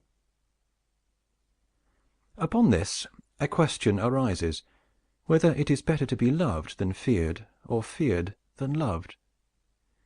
It may be answered that one should wish to be both, but because it is difficult to unite them in one person, it is much safer to be feared than loved, when of the two either must be dispensed with.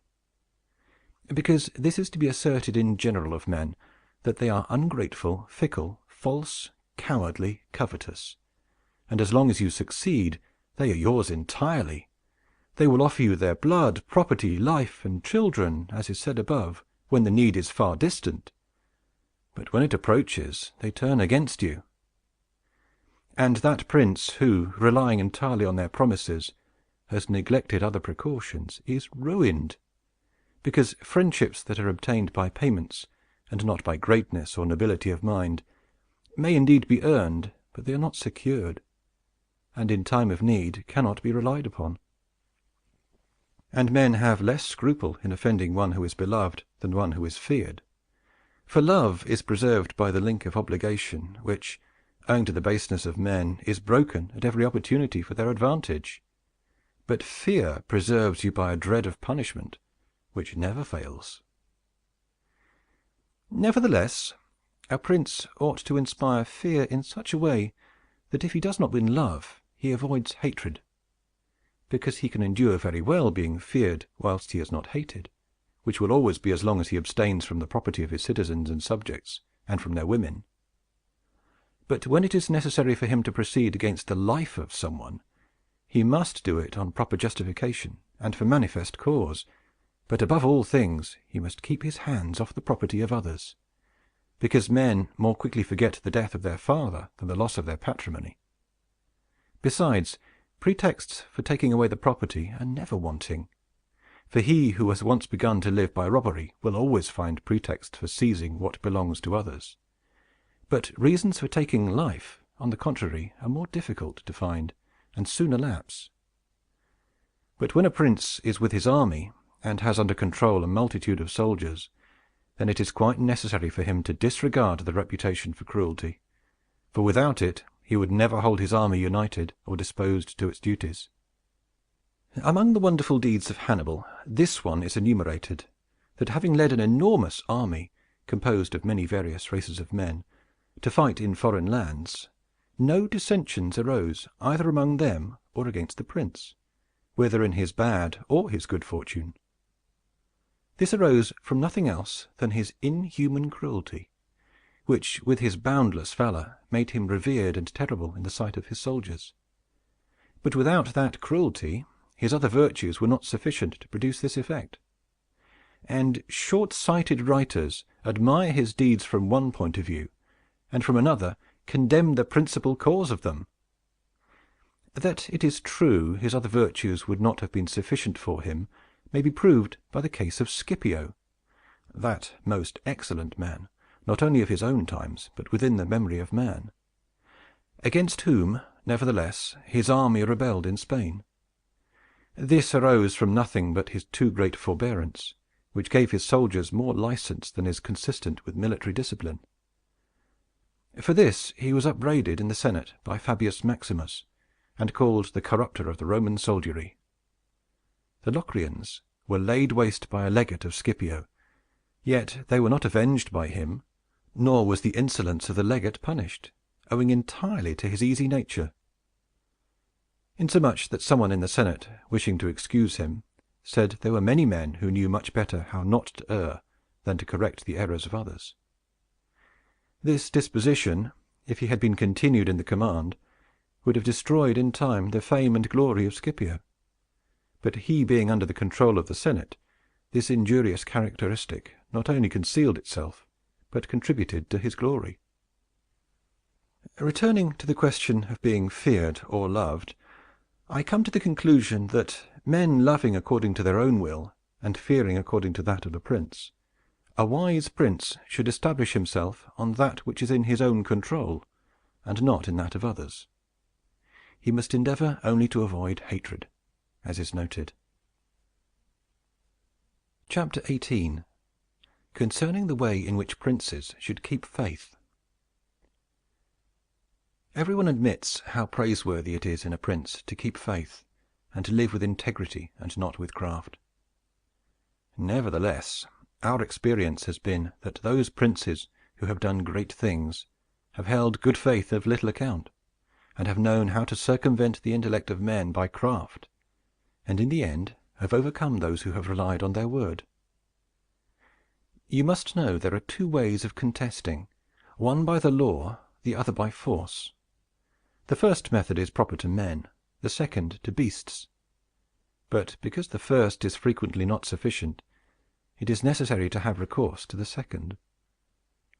Therefore it is necessary for a prince to understand how to avail himself of the beast and the man.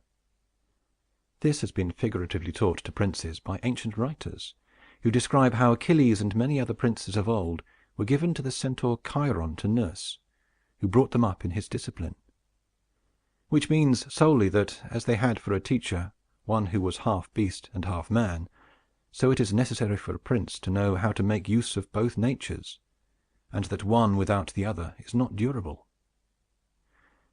A prince, therefore, being compelled knowingly to adopt the beast, ought to choose the fox and the lion, because the lion cannot defend himself against snares, and the fox cannot defend himself against wolves. Therefore it is necessary to be a fox to discover the snares, and a lion to terrify the wolves. Those who rely simply on the lion do not understand what they are about. Therefore a wise lord cannot, nor ought he to, keep faith when such observance may be turned against him, and when the reasons that caused him to pledge it exist no longer. If men were entirely good, this precept would not hold. But because they are bad, and will not keep faith with you, you too are not bound to observe it with them. Nor will there ever be wanting to a prince legitimate reasons to excuse this non-observance. Of this, endless modern examples could be given, showing how many treaties and engagements have been made void and of no effect through the faithlessness of princes. And he who has known best how to employ the fox has succeeded best. But it is necessary to know well how to disguise this characteristic, and to be a great pretender and dissembler. And men are so simple and so subject to present necessities, that he who seeks to deceive will always find someone who will allow himself to be deceived. One recent example I cannot pass over in silence. Alexander VI did nothing else but deceive men, nor ever thought of doing otherwise, and he always found victims. For there never was a man who had greater power in asserting, or who with greater oaths would affirm a thing, yet would observe it less. Nevertheless, his deceits always succeeded according to his wishes, because he well understood this side of mankind. Therefore, it is unnecessary for a prince to have all the good qualities I have enumerated, but it is very necessary to appear to have them. And I shall dare to say this also, that to have them and always to observe them is injurious, and that to appear to have them is useful. To appear merciful, faithful, humane, religious, upright, and to be so, but with a mind so framed that should you require not to be so, you may be able and know how to change to the opposite. And you have to understand this, that a prince, especially a new one, cannot observe all those things for which men are esteemed, being often forced, in order to maintain the state, to act contrary to fidelity, friendship, humanity, and religion. Therefore it is necessary for him to have a mind ready to turn itself accordingly as the winds and variations of fortune force it, yet, as I have said above, not to diverge from the good if he can avoid doing so, but, if compelled, then to know how to set about it. For this reason a prince ought to take care that he never lets anything slip from his lips that is not replete with the above-named 5 qualities, that he may appear to him who sees and hears him altogether merciful, faithful, humane, upright, and religious. There is nothing more necessary to appear to have than this last quality, inasmuch as men judge generally more by the eye than by the hand, because it belongs to everybody to see you, to few to come in touch with you. Everyone sees what you appear to be. Few really know what you are, and those few dare not oppose themselves to the opinion of the many, who have the majesty of the state to defend them. And in the actions of all men, and especially of princes, which it is not prudent to challenge, one judges by the result. For that reason, let a prince have the credit of conquering and holding his state, the means will always be considered honest, and he will be praised by everybody, because the vulgar are always taken by what a thing seems to be and by what comes of it. And in the world there are only the vulgar, for the few find a place there only when the many have no ground to rest on. One prince of the present time, whom it is not well to name, never preaches anything else but peace and good faith, and to both he is most hostile, and either, if he had kept it, would have deprived him of reputation and kingdom many a time. Chapter 19. That one should avoid being despised and hated. Now, concerning the characteristics of which mention is made above, I have spoken of the more important ones. The others I wish to discuss briefly under this generality, that the prince must consider, as has been in part said before, how to avoid those things which will make him hated or contemptible. And as often as he shall have succeeded, he will have fulfilled his part, and he need not fear any danger in other approaches. It makes him hated, above all things, as I have said, to be rapacious, and to be a violator of the property and women of his subjects, from both of which he must abstain. And when neither their property nor their honor is touched, the majority of men live content, and he has only to contend with the ambition of a few, whom he can curb with ease in many ways.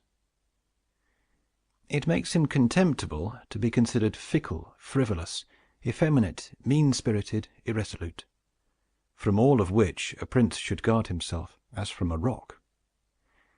And he should endeavor to show in his actions greatness, courage, gravity, and fortitude.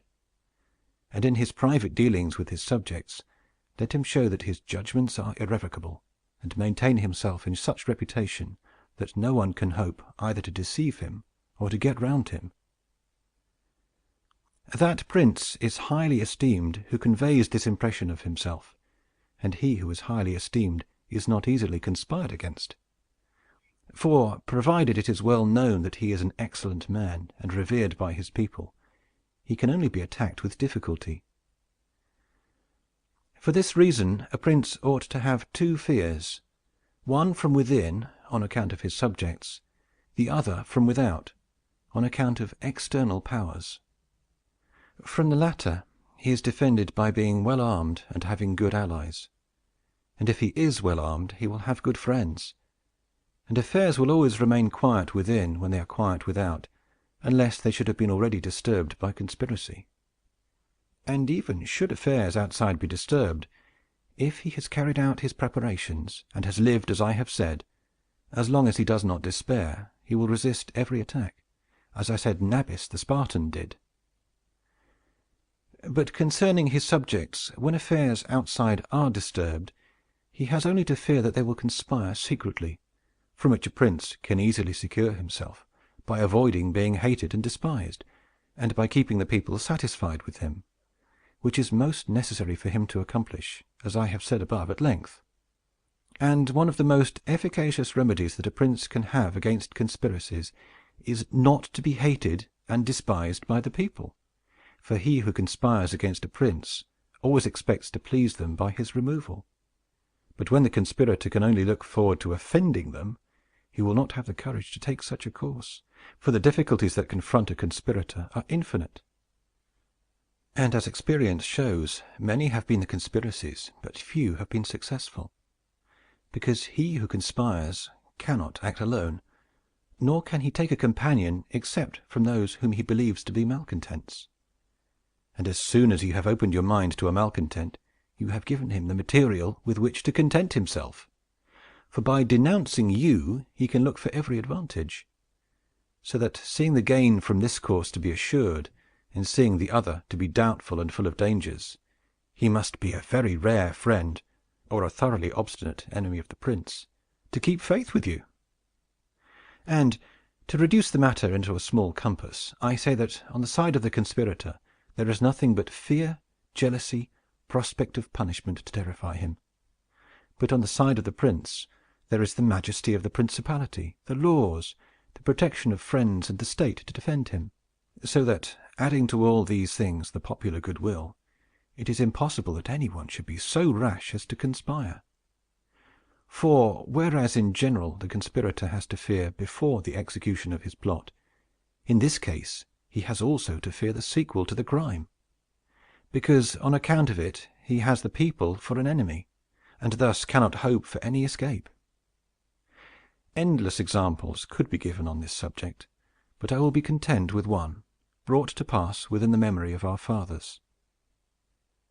Monsieur Annibale Bentivogli, who was prince in Bologna, grandfather of the present Annibale, having been murdered by the Caneschi, who had conspired against him, not one of his family survived but Monsieur Giovanni, who was in childhood. Immediately after his assassination, the people rose and murdered all the Conesci. This sprung from the popular goodwill which the house of Bentivogli enjoyed in those days in Bologna, which was so great that, although none remained there after the death of Annibale who was able to rule the state, the Bolognese, having information that there was one of the Bentivogli family in Florence, who up to that time had been considered the son of a blacksmith, sent to Florence for him, and gave him the government of their city, and it was ruled by him until Monsieur Giovanni came in due course to the government. For this reason, I consider that a prince ought to reckon conspiracies of little account when his people hold him in esteem. But when it is hostile to him and bears hatred towards him, he ought to fear everything and everybody. And well-ordered states and wise princes have taken every care not to drive the nobles to desperation and to keep the people satisfied and contented. For this is one of the most important objects a prince can have. Among the best ordered and governed kingdoms of our times is France, and in it are found many good institutions on which depend the liberty and security of the king. Of these, the first is the Parliament and its authority, because he who founded the kingdom, knowing the ambition of the nobility and their boldness, considered that a bit to their mouths would be necessary to hold them in. And on the other side, knowing the hatred of the people, founded in fear, against the nobles, he wished to protect them. Yet he was not anxious for this to be the particular care of the king. Therefore, to take away the reproach which he would be liable to from the nobles for favoring the people, and from the people for favoring the nobles, he set up an arbiter, who should be one who could beat down the great and favor the lesser without reproach to the king. Neither could you have a better or a more prudent arrangement, or a greater source of security to the king and kingdom. From this one can draw another important conclusion, that princes ought to leave affairs of reproach to the management of others, and to keep those of grace in their own hands. And further, I consider that a prince ought to cherish the nobles, but not so as to make himself hated by the people. It may appear, perhaps, to some who have examined the lives and deaths of the Roman emperors, that many of them would be an example contrary to my opinion, seeing that some of them lived nobly and showed great qualities of soul. Nevertheless, they have lost their empires, or have been killed by subjects who have conspired against them. Wishing, therefore, to answer these objections, I will recall the characters of some of the emperors, and will show that the causes of their ruin were not different to those alleged by me. At the same time, I will only submit for consideration those things that are noteworthy to him who studies the affairs of those times. It seems to me sufficient to take all those emperors who succeeded to the empire from Marcus the philosopher down to Maximinus. They were Marcus and his son Commodus, Pertinax, Julian, Severus and his son Antoninus Caracalla, Macrinus, Heliogabalus, Alexander and Maximinus. There is first to note that, whereas in other principalities the ambition of the nobles and the insolence of the people only have to be contended with, the Roman emperors had a third difficulty in having to put up with the cruelty and avarice of their soldiers, a matter so beset with difficulties that it was the ruin of many. For it was a hard thing to give satisfaction both to soldiers and people, because the people loved peace, and for this reason they loved the unaspiring prince, whilst the soldiers loved the warlike prince, who was bold, cruel, and rapacious, which qualities they were quite willing he should exercise upon the people, so that they could get double pay and give vent to their own greed and cruelty. Hence it arose that those emperors were always overthrown who, either by birth or training, had no great authority, and most of them, especially those who came new to the Principality, recognizing the difficulty of these two opposing humors, were inclined to give satisfaction to the soldiers, caring little about injuring the people. Which course was necessary, because as princes cannot help being hated by someone, they ought in the first place to avoid being hated by everyone, and when they cannot compass this, they ought to endeavor with the utmost diligence to avoid the hatred of the most powerful.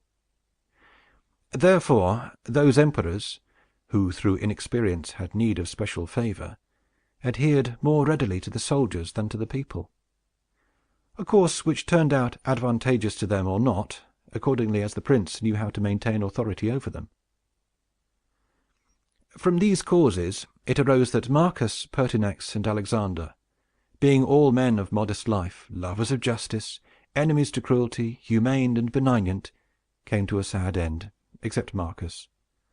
He alone lived and died honored, because he had succeeded to the throne by hereditary title, and owed nothing either to the soldiers or the people.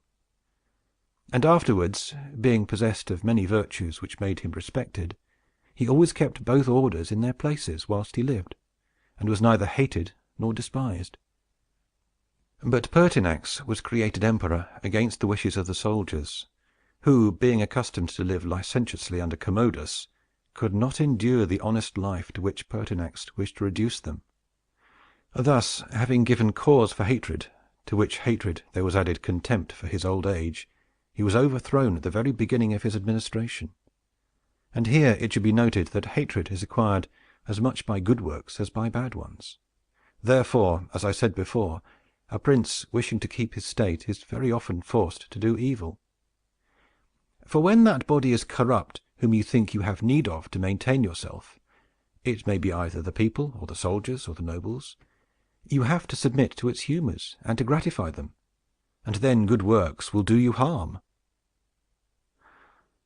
But let us come to Alexander, who was a man of such great goodness that among the other praises which are recorded him is this, that in the 14 years he held the empire, no one was ever put to death by him unjudged. Nevertheless, being considered effeminate and a man who allowed himself to be governed by his mother, he became despised. The army conspired against him and murdered him. Turning now to the opposite characters of Commodus, Severus, Antoninus, Caracalla, and Maximinus, you will find them all cruel and rapacious men, who, to satisfy their soldiers, did not hesitate to commit every kind of iniquity against the people. And all, except Severus, came to a bad end. But in Severus there was so much valor that, keeping the soldiers friendly, although the people were oppressed by him, he reigned successfully. For his valor made him so much admired in the sight of the soldiers and the people, that the latter were kept in a way astonished and awed, and the former respectful and satisfied. And because the actions of this man, as a new prince, were great, I wish to show briefly that he knew well how to counterfeit the fox and the lion, which natures, as I said above, it is necessary for a prince to imitate. Knowing the sloth of the Emperor Julian, he persuaded the army in Sclavonia, of which he was captain, that it would be right to go to Rome and avenge the death of Pertinax, who had been killed by the Praetorian soldiers. And under this pretext, without appearing to aspire to the throne, he moved the army on Rome, and reached Italy before it was known that he had started. On his arrival at Rome, the Senate, through fear, elected him emperor and killed Julian. After this there remained for Severus, who wished to make himself master of the whole empire, two difficulties. One in Asia, where Niger, head of the Asiatic army, had caused himself to be proclaimed emperor. The other in the west, where Albinus was, who also aspired to the throne. And as he considered it dangerous to declare himself hostile to both, he decided to attack Niger and to deceive Albinus. To the latter he wrote that, being elected emperor by the Senate, he was willing to share that dignity with him, and sent him the title of Caesar, and moreover that the Senate had made Albinus his colleague, which things were accepted by Albinus as true. But after Severus had conquered and killed Niger and settled Oriental affairs, he returned to Rome and complained to the Senate that Albinus, little recognizing the benefits that he had received from him, had by treachery sought to murder him, and for this ingratitude he was compelled to punish him. Afterwards he sought him out in France and took from him his government and life. He who will, therefore, carefully examine the actions of this man will find him a most valiant lion and a most cunning fox. He will find him feared and respected by everyone, and not hated by the army. And it need not be wondered at that he, a new man, was able to hold the empire so well, because his supreme renown always protected him from that hatred which the people might have conceived against him for his violence. But his son Antoninus was a most eminent man, and had very excellent qualities, which made him admirable in the sight of the people, and acceptable to the soldiers. For he was a warlike man, most enduring of fatigue, a despiser of all delicate food and other luxuries, which caused him to be beloved by the armies. Nevertheless, his ferocity and cruelties were so great and so unheard of, that after endless single murders he killed a large number of the people of Rome and all those of Alexandria. He became hated by the whole world, and also feared by those he had around him, to such an extent that he was murdered in the midst of his army by a centurion. And here it must be noted that such like deaths, which are deliberately inflicted with a resolved and desperate courage, cannot be avoided by princes, because any one who does not fear to die can inflict them. But a prince may fear them the less because they are very rare. He has only to be careful not to do any grave injury to those whom he employs or has around him in the service of the state. Antoninus had not taken this care, but had contumeliously killed a brother of that centurion, whom also he daily threatened, yet retained in his bodyguard, which, as it turned out, was a rash thing to do, and proved the emperor's ruin. But let us come to Commodus, to whom it should have been very easy to hold the empire, for, being the son of Marcus, he had inherited it, and he had only to follow in the footsteps of his father to please his people and soldiers. But, being by nature cruel and brutal, he gave himself up to amusing the soldiers and corrupting them, so that he might indulge his rapacity upon the people. On the other hand, not maintaining his dignity, often descending to the theater to compete with the gladiators, and doing other vile things little worthy of the imperial majesty, he fell into contempt with the soldiers, and being hated by one party and despised by the other, he was conspired against and was killed. It remains to discuss the character of Maximinus. He was a very warlike man, and the armies, being disgusted with the effeminacy of Alexander, of whom I have already spoken, killed him and elected Maximinus to the throne. This he did not possess for long, for two things made him hated and despised. The one, his having kept sheep in Thrace, which brought him into contempt, it being well known to all and considered a great indignity by everyone, and the other, his having at the accession to his dominions deferred going to Rome and taking possession of the imperial seat. He had also gained a reputation for the utmost ferocity, by having, through his prefects in Rome and elsewhere in the empire, practiced many cruelties, so that the whole world was moved to anger at the meanness of his birth, and to fear at his barbarity. First Africa rebelled, then the Senate with all the people of Rome, and all Italy conspired against him, to which may be added his own army. This latter, besieging Aquileia and meeting with difficulties in taking it, were disgusted with his cruelties, and fearing him less when they found so many against him, murdered him. I do not wish to discuss Heliogabalus, Macrinus, or Julian, who, being thoroughly contemptible, were quickly wiped out. But I will bring this discourse to a conclusion by saying that princes in our times have this difficulty of giving inordinate satisfaction to their soldiers in a far less degree, because, notwithstanding one has to give them some indulgence, that is soon done. None of these princes have armies that are veterans in the governance and administration of provinces, as were the armies of the Roman Empire. And whereas it was then more necessary to give satisfaction to the soldiers than to the people, it is now more necessary to all princes, except the Turk and the Soldan, to satisfy the people rather than the soldiers, because the people are the more powerful. From the above I have excepted the Turk, who always keeps round him 12,000 infantry and 15,000 cavalry, on which depend the security and strength of the kingdom. and it is necessary that, putting aside every consideration for the people, he should keep them his friends. The kingdom of the Soldan is similar. Being entirely in the hands of soldiers, it follows again that, without regard to the people, he must keep them his friends. But you must note that the state of the Soldan is unlike all other principalities, for the reason that it is like the Christian pontificate, which cannot be called either an hereditary or a newly formed principality, because the sons of the old prince are not the heirs, but he who is elected to that position by those who have authority, and the sons remain only noblemen. And this being an ancient custom, it cannot be called a new principality, because there are none of those difficulties in it that are met with in new ones. For, although the prince is new, the constitution of the state is old, and it is framed so as to receive him as if he were its hereditary lord. But, returning to the subject of our discourse, I say that whoever will consider it will acknowledge that either hatred or contempt has been fatal to the above-named emperors, and it will be recognized also how it happened that, a number of them acting in one way and a number in another, only one in each way came to a happy end, and the rest to unhappy ones. Because it would have been useless and dangerous for Pertinax and Alexander, being new princes, to imitate Marcus, who was heir to the principality.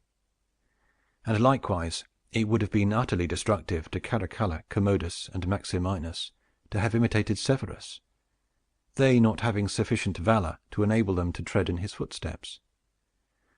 Therefore, a prince new to the principality cannot imitate the actions of Marcus, nor again is it necessary to follow those of Severus, but he ought to take from Severus those parts which are necessary to found his state, and from Marcus those which are proper and glorious to keep a state that may already be stable and firm. Chapter 20. Are fortresses, and many other things to which princes often resort, advantageous or hurtful? Some princes, so as to hold securely the state, have disarmed their subjects. Others have kept their subject towns distracted by factions. Others have fostered enmities against themselves. Others have laid themselves out to gain over those whom they distrusted in the beginning of their governments. Some have built fortresses, some have overthrown and destroyed them. And although one cannot give a final judgment on all of these things, unless one possesses the particulars of those states in which a decision has to be made, nevertheless, I will speak as comprehensively as the matter of itself will admit.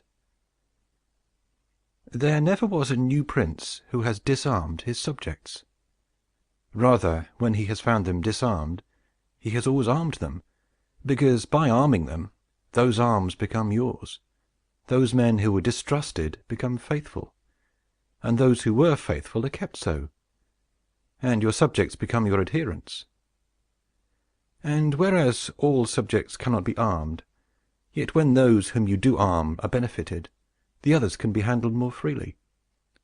And this difference in their treatment, which they quite understand, makes the former your dependents, and the latter, considering it to be necessary that those who have the most danger and service should have the most reward, excuse you. But when you disarm them, you at once offend them by showing that you distrust them, either for cowardice or for want of loyalty, and either of these opinions breeds hatred against you. And because you cannot remain unarmed, it follows that you turn to mercenaries, which are of the character already shown. Even if they should be good, they would not be sufficient to defend you against powerful enemies and distrusted subjects. Therefore, as I have said, a new prince in a new principality has always distributed arms. Histories are full of examples.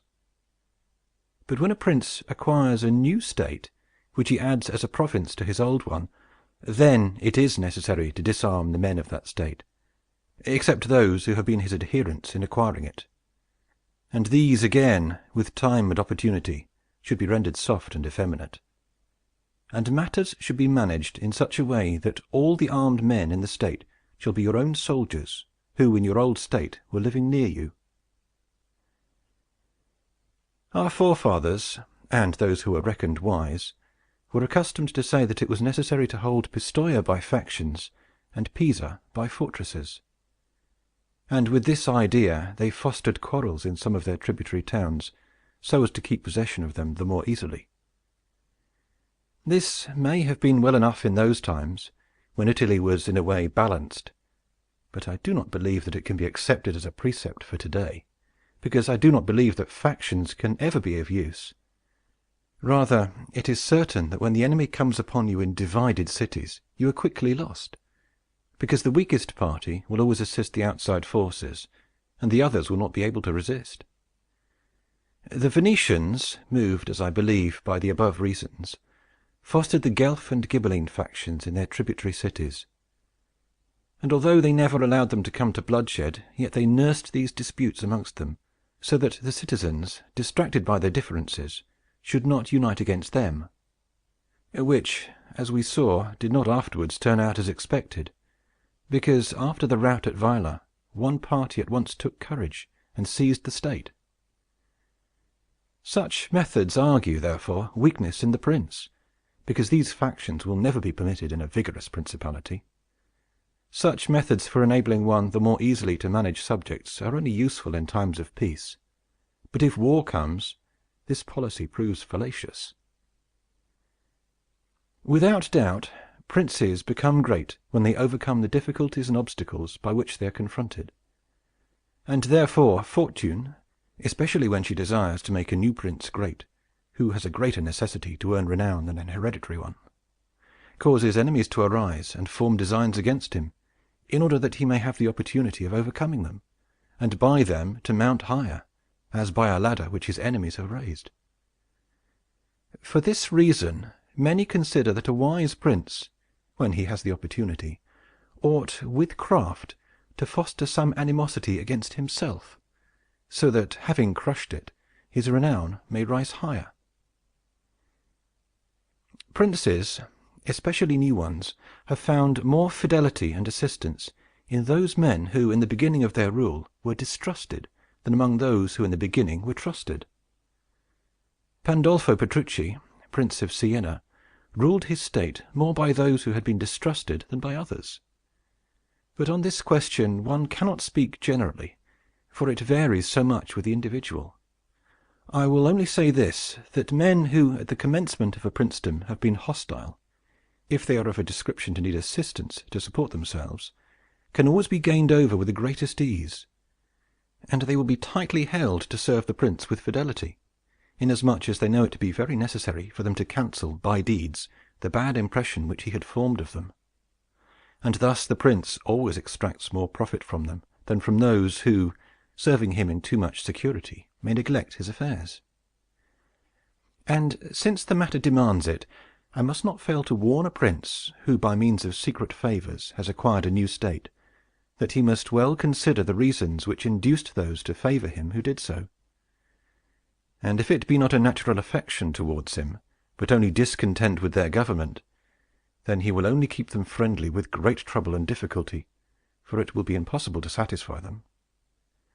And weighing well the reasons for this in those examples which can be taken from ancient and modern affairs, we shall find it easier for the prince to make friends of those men who were contented under the former government, and are therefore his enemies, than of those who, being discontented with it, were favorable to him and encouraged him to seize it. It has been a custom with princes, in order to hold their states more securely, to build fortresses that may serve as a bridle and bit to those who might design to work against them, and as a place of refuge from a first attack. I praise this system, because it has been made use of formerly. Notwithstanding that, Monsieur Niccolò Vitelli in our times has been seen to demolish 2 fortresses in Città di Castello, so that he might keep that state. Guido Ubaldo, Duke of Urbino, on returning to his dominion, whence he had been driven by Cesare Borgia, razed to the foundations all the fortresses in that province, and considered that without them it would be more difficult to lose it. The Bentivogli, returning to Bologna, came to a similar decision. Fortresses, therefore, are useful or not according to circumstances. If they do you good in one way, they injure you in another. And this question can be reasoned thus, The prince who has more to fear from the people than from foreigners ought to build fortresses, but he who has more to fear from foreigners than from the people ought to leave them alone. The castle of Milan, built by Francesco Sforza, has made and will make more trouble for the house of Sforza than any other disorder in the state. For this reason, the best possible fortress is not to be hated by the people, because although you may hold the fortresses, yet they will not save you if the people hate you, for there will never be wanting foreigners to assist the people who have taken arms against you. It has not been seen in our times that such fortresses have been of use to any prince, unless to the Countess of Forli, when the Count Girolamo, her consort, was killed. For by that means she was able to withstand the popular attack and wait for assistance from Milan, and thus recover her state. And the posture of affairs was such at that time that the foreigners could not assist the people. But fortresses were of little value to her afterwards, when Cesare Borgia attacked her, and when the people, her enemy, were allied with foreigners. Therefore it would have been safer for her, both then and before, not to have been hated by the people than to have had the fortresses. All these things considered, then, I shall praise him who builds fortresses as well as him who does not, and I shall blame whoever, trusting in them, cares little about being hated by the people.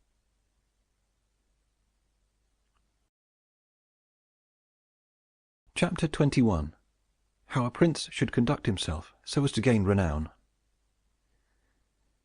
Nothing makes a prince so much esteemed as great enterprises and setting a fine example. We have in our time Ferdinand of Aragon, the present King of Spain. He can almost be called a new prince, because he has risen, by fame and glory, from being an insignificant king to being the foremost king in Christendom. And if you will consider his deeds, you will find them all great, and some of them extraordinary. In the beginning of his reign he attacked Granada, and this enterprise was the foundation of his dominions. He did this quietly at first, and without any fear of hindrance, for he held the minds of the barons of Castile occupied in thinking of the war and not anticipating any innovations. Thus they did not perceive that by these means he was acquiring power and authority over them. He was able, with the money of the church and of the people, to sustain his armies, and by that long war to lay the foundation of the military skill which has since distinguished him. Further, always using religion as a plea, so as to undertake greater schemes, he devoted himself with pious cruelty to driving out and clearing his kingdom of the Moors. Nor could there be a more admirable example, nor one more rare. Under this same cloak he assailed Africa, he came down on Italy, he has finally attacked France. And thus his achievements and designs have always been great, and have kept the minds of his people in suspense and admiration, and occupied with the issue of them. And his actions have arisen in such a way, one out of the other, that men have never been given time to work steadily against him. Again, it much assists a prince to set unusual examples in internal affairs, similar to those which are related of Monsieur Bernardo de Milano, who, when he had the opportunity, by anyone in civil life doing some extraordinary thing, either good or bad, would take some method of rewarding or punishing him which would be much spoken about. And a prince ought, above all things, to always endeavor in every action to gain for himself the reputation of being a great and remarkable man. A prince is also respected when he is either a true friend or a downright enemy. That is to say, when, without any reservation, he declares himself in favor of one party against the other, which course will always be more advantageous than standing neutral, because if two of your powerful neighbors come to blows, they are of such character that, if one of them conquers, you have either to fear him or not. In either case, it will always be more advantageous for you to declare yourself and make war strenuously, because in the first case, if you do not declare yourself, you will invariably fall prey to the conqueror, to the pleasure and satisfaction of him who has been conquered, and you will have no reasons to offer, nor anything to protect or to shelter you. Because he who conquers does not want doubtful friends, who will not aid him in the time of trial. and he who loses will not harbor you because you do not willingly, sword in hand, court his fate. Antiochus went into Greece, being sent for by the Aetolians to drive out the Romans. He sent envoys to the Achaeans, who were friends of the Romans, exhorting them to remain neutral. And on the other hand, the Romans urged them to take up arms. This question came to be discussed in the council of the Achaeans, where the legate of Antiochus urged them to stand neutral. To this the Roman legate answered, "As for that which has been said, that it is better and more advantageous for your state not to interfere in our war, nothing can be more erroneous. Because by not interfering you will be left without favor or consideration, the guerdon of the conqueror. Thus it will always happen that he who is not your friend will demand your neutrality, whilst he who is your friend will entreat you to declare yourself with arms. And irresolute princes, to avoid present dangers, generally follow the neutral path, and are generally ruined. But when a prince declares himself gallantly in favor of one side, if the party with whom he allies himself conquers, although the victor may be powerful and may have him at his mercy, yet he is indebted to him, and there is established a bond of amity. And men are never so shameless as to become a monument of ingratitude by oppressing you. Victories, after all, are never so complete that the victor must not show some regard, especially to justice. But if he with whom you ally yourself loses, you may be sheltered by him, and whilst he is able he may aid you, and you become companions on a fortune that may rise again. In the second case, when those who fight are of such a character that you have no anxiety as to who may conquer, so much the more is it greater prudence to be allied, because you assist at the destruction of one by the aid of the other, who, if he had been wise, would have saved him.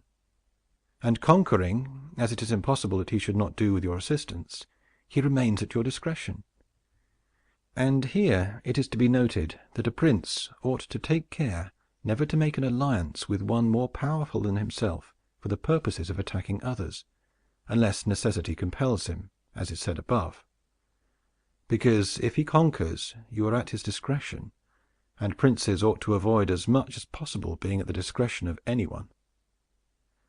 The Venetians joined with France against the Duke of Milan, and this alliance, which caused their ruin, could have been avoided. But when it cannot be avoided, as happened to the Florentines when the Pope and Spain sent armies to attack Lombardy, then in such a case, for the above reasons, the prince ought to favor one of the parties. Never let any government imagine that it can choose perfectly safe courses. Rather let it expect to have to take very doubtful ones, because it is found in ordinary affairs that one never seeks to avoid one trouble without running into another. But prudence consists in knowing how to distinguish the character of troubles, and for choice to take the lesser evil. A prince ought also to show himself a patron of ability, and to honor the proficient in every art.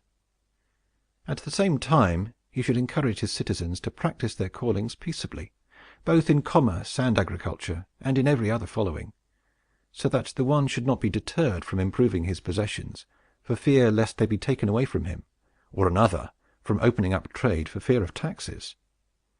But the prince ought to offer rewards to whoever wishes to do these things, and designs in any way to honor his city or state.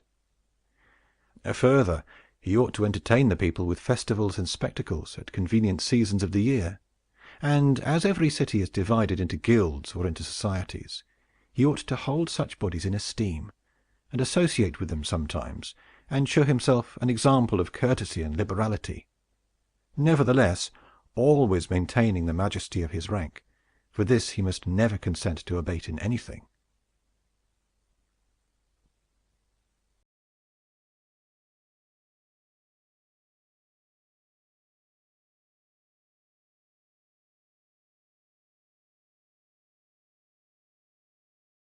Chapter 22. Concerning the Secretaries of Princes. The choice of servants is of no little importance to a prince, and they are good or not, according to the discrimination of the prince. And the first opinion which one forms of a prince and of his understanding is by observing the men he has around him. And when they are capable and faithful, he may always be considered wise, because he has known how to recognize the capable and to keep them faithful. But when they are otherwise, one cannot form a good opinion of him, for the prime error which he made was in choosing them. There were none who knew Monsieur Antonio de Venafro as the servant of Pandolfo Petrucci, Prince of Siena, who would not consider Pandolfo to be a very clever man in having Venafro for his servant. Because there are three classes of intellects, one which comprehends by itself, another which appreciates what others comprehended, and a third which neither comprehends by itself nor by the showing of others. The first is the most excellent, the second is good, the third is useless.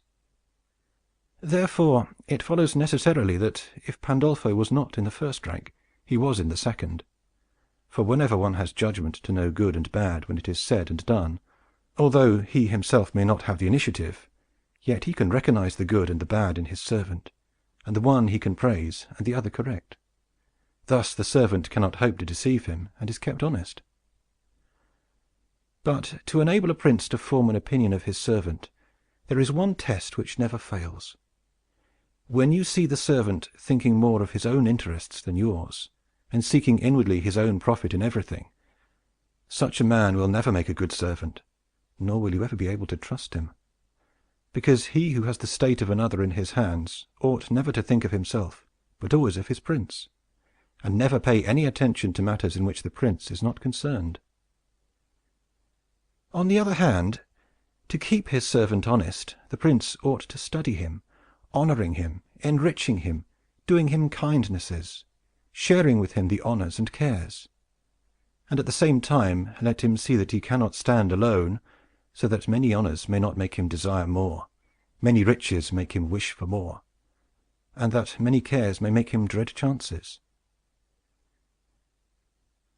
When, therefore, servants, and princes towards servants, are thus disposed, they can trust each other.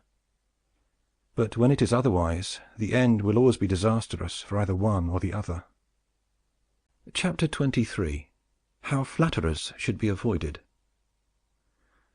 I do not wish to leave out an important branch of this subject, for it is a danger from which princes are with difficulty preserved, unless they are very careful and discriminating. It is that of flatterers, of whom courts are full, because men are so self-complacent in their own affairs, and in a way so deceived in them, that they are preserved with difficulty from this pest, and if they wish to defend themselves, they run the danger of falling into contempt.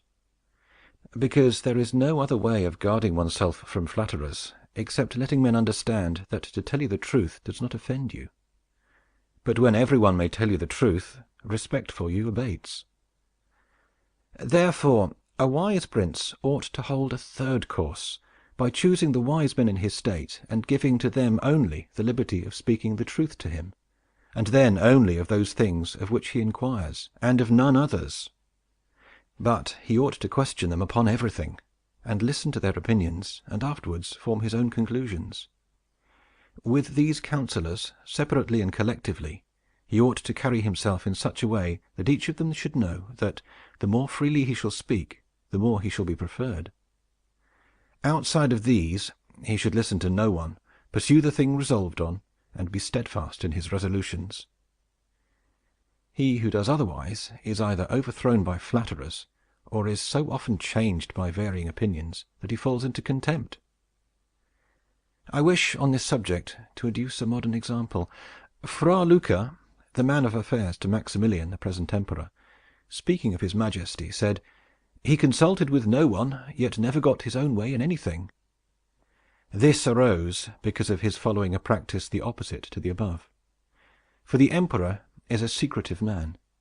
He does not communicate his designs to anyone, nor does he receive opinions on them.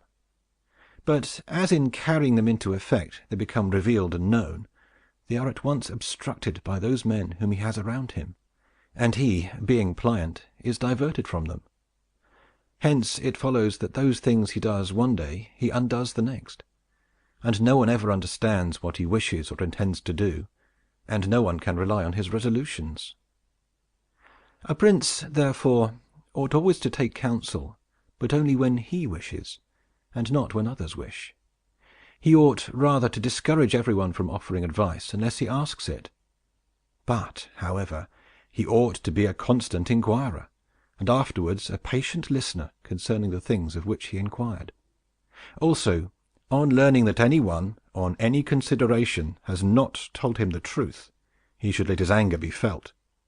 And if there are some who think that a prince conveys an impression of his wisdom not through his own ability, but through the good advisers that he has around him, beyond doubt they are deceived, because this is an axiom which never fails, that a prince who is not wise himself will never take good advice, unless by chance he has yielded his affairs entirely to one person who happens to be a very prudent man. In this case, indeed, he may be well governed, but it would not be for long, because such a governor would in a short time take away his state from him.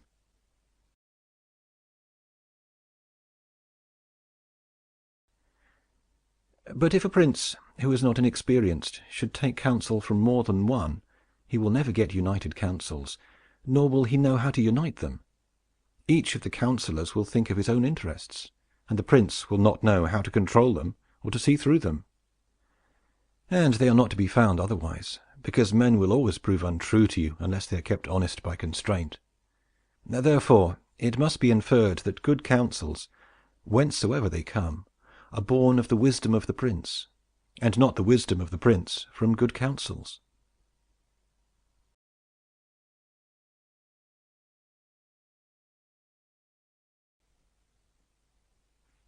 Chapter 24. Why the princes of Italy have lost their states. The previous suggestions, carefully observed, will enable a new prince to appear well established, and render him at once more secure and fixed in the state than if he had been long seated there. For the actions of a new prince are more narrowly observed than those of an hereditary one, and when they are seen to be able, they gain more men and bind far tighter than ancient blood, because men are attracted more by the present than by the past, and when they find the present good, they enjoy it and seek no further. They will also make the utmost defense of a prince, if he fails them not in other things. Thus it will be a double glory for him to have established a new principality, and adorned and strengthened it with good laws, good arms, good allies, and with a good example. So it will be a double disgrace to him who, born a prince, shall lose his state by want of wisdom. And if those seigneurs are considered who have lost their states in Italy in our times, such as the King of Naples, the Duke of Milan, and others, there will be found in them, firstly, one common defect in regard to arms, from the causes which have been discussed at length. In the next place, some one of them will be seen either to have had the people hostile, or, if he has had the people friendly, he has not known how to secure the nobles. In the absence of these defects, states that have power enough to keep an army in the field cannot be lost. Philip of Macedon, not the father of Alexander the Great, but he who was conquered by Titus Quintius, had not much territory compared to the greatness of the Romans and of Greece who attacked him. Yet, being a warlike man who knew how to attract the people and secure the nobles, he sustained the war against his enemies for many years. And if in the end he lost the dominion of some cities, nevertheless he retained the kingdom. Therefore, do not let our princes accuse fortune for the loss of their principalities after so many years' possession, but rather their own sloth, because in quiet times they never thought there could be a change. It is a common defect in man not to make provision in the calm against the tempest. And when afterwards the bad times came, they thought of flight, and not of defending themselves, and they hoped that the people, disgusted with the insolence of the conquerors, would recall them. This course, when others fail, may be good, but it is very bad to have neglected all other expedients for that, since you would never wish to fall because you trusted to be able to find someone later on to restore you. This, again, either does not happen, or, if it does, it will not be for your security, because that deliverance is of no avail which does not depend upon yourself. Those only are reliable, certain, and durable that depend on yourself and your valor. Chapter 25. what fortune can effect in human affairs, and how to withstand her. It is not known to me how many men have had, and still have, the opinion that the affairs of the world are in such wise governed by fortune and by God, that men with their wisdom cannot direct them, and that no one can even help them. And because of this, they would have us believe that it is not necessary to labor much in affairs, but to let chance govern them. This opinion has been more credited in our times, because of the great changes in affairs that have been seen, and may still be seen every day, beyond all human conjecture. Sometimes, pondering over this, I am in some degree inclined to their opinion. Nevertheless, not to extinguish our free will, I hold it to be true that fortune is the arbiter of one half of our actions, but that she still leaves us to direct the other half, or perhaps a little less. I compare her to one of those raging rivers, which, when in flood, overflows the plains, sweeping away trees and buildings, bearing away the soil from place to place. Everything flies before it, all yield to its violence, without being able in any way to withstand it. And yet, though its nature be such, it does not follow, therefore, that men, when the weather becomes fair, shall not make provision, both with defences and barriers, in such a manner that, rising again, the waters may pass away by canal, and their force be neither so unrestrained nor so dangerous. So it happens with fortune, who shows her power where valor has not prepared to resist her, and thither she turns her forces where she knows that barriers and defences have not been raised to constrain her. And if you will consider Italy, which is the seat of these changes, and which has given to them their impulse, you will see it to be an open country, without barriers and without any defense. For if it had been defended by proper valor, as are Germany, Spain, and France, either this invasion would not have made the great changes it has made, or it would not have come at all. And this I consider enough to say concerning resistance to fortune in general. But, confining myself more to the particular, I say that a prince may be seen happy today and ruined tomorrow without having shown any change of disposition or character. This, I believe, arises firstly from causes that have already been discussed at length, namely, that the prince who relies entirely on fortune is lost when it changes. I believe also that he will be successful who directs his actions according to the spirit of the times, and that he whose actions do not accord with the times will not be successful. Because men are seen, in affairs that lead to the end which every man has before him, namely glory and riches, to get there by various methods, one with caution, another with haste, one by force, another by skill, one by patience, another by its opposite, and each one succeeds in reaching the goal by a different method. One can also see of two cautious men, the one attain his end, the other fail, and similarly two men by different observances are equally successful, the one being cautious, the other impetuous. All this arises from nothing else than whether or not they conform in their methods to the spirit of the times. This follows from what I have said, that two men working differently bring about the same effect, and of two working similarly, one attains his object and the other does not. Changes in estate also issue from this, for if, to one who governs himself with caution and patience, times and affairs converge in such a way that his administration is successful, his fortune is made.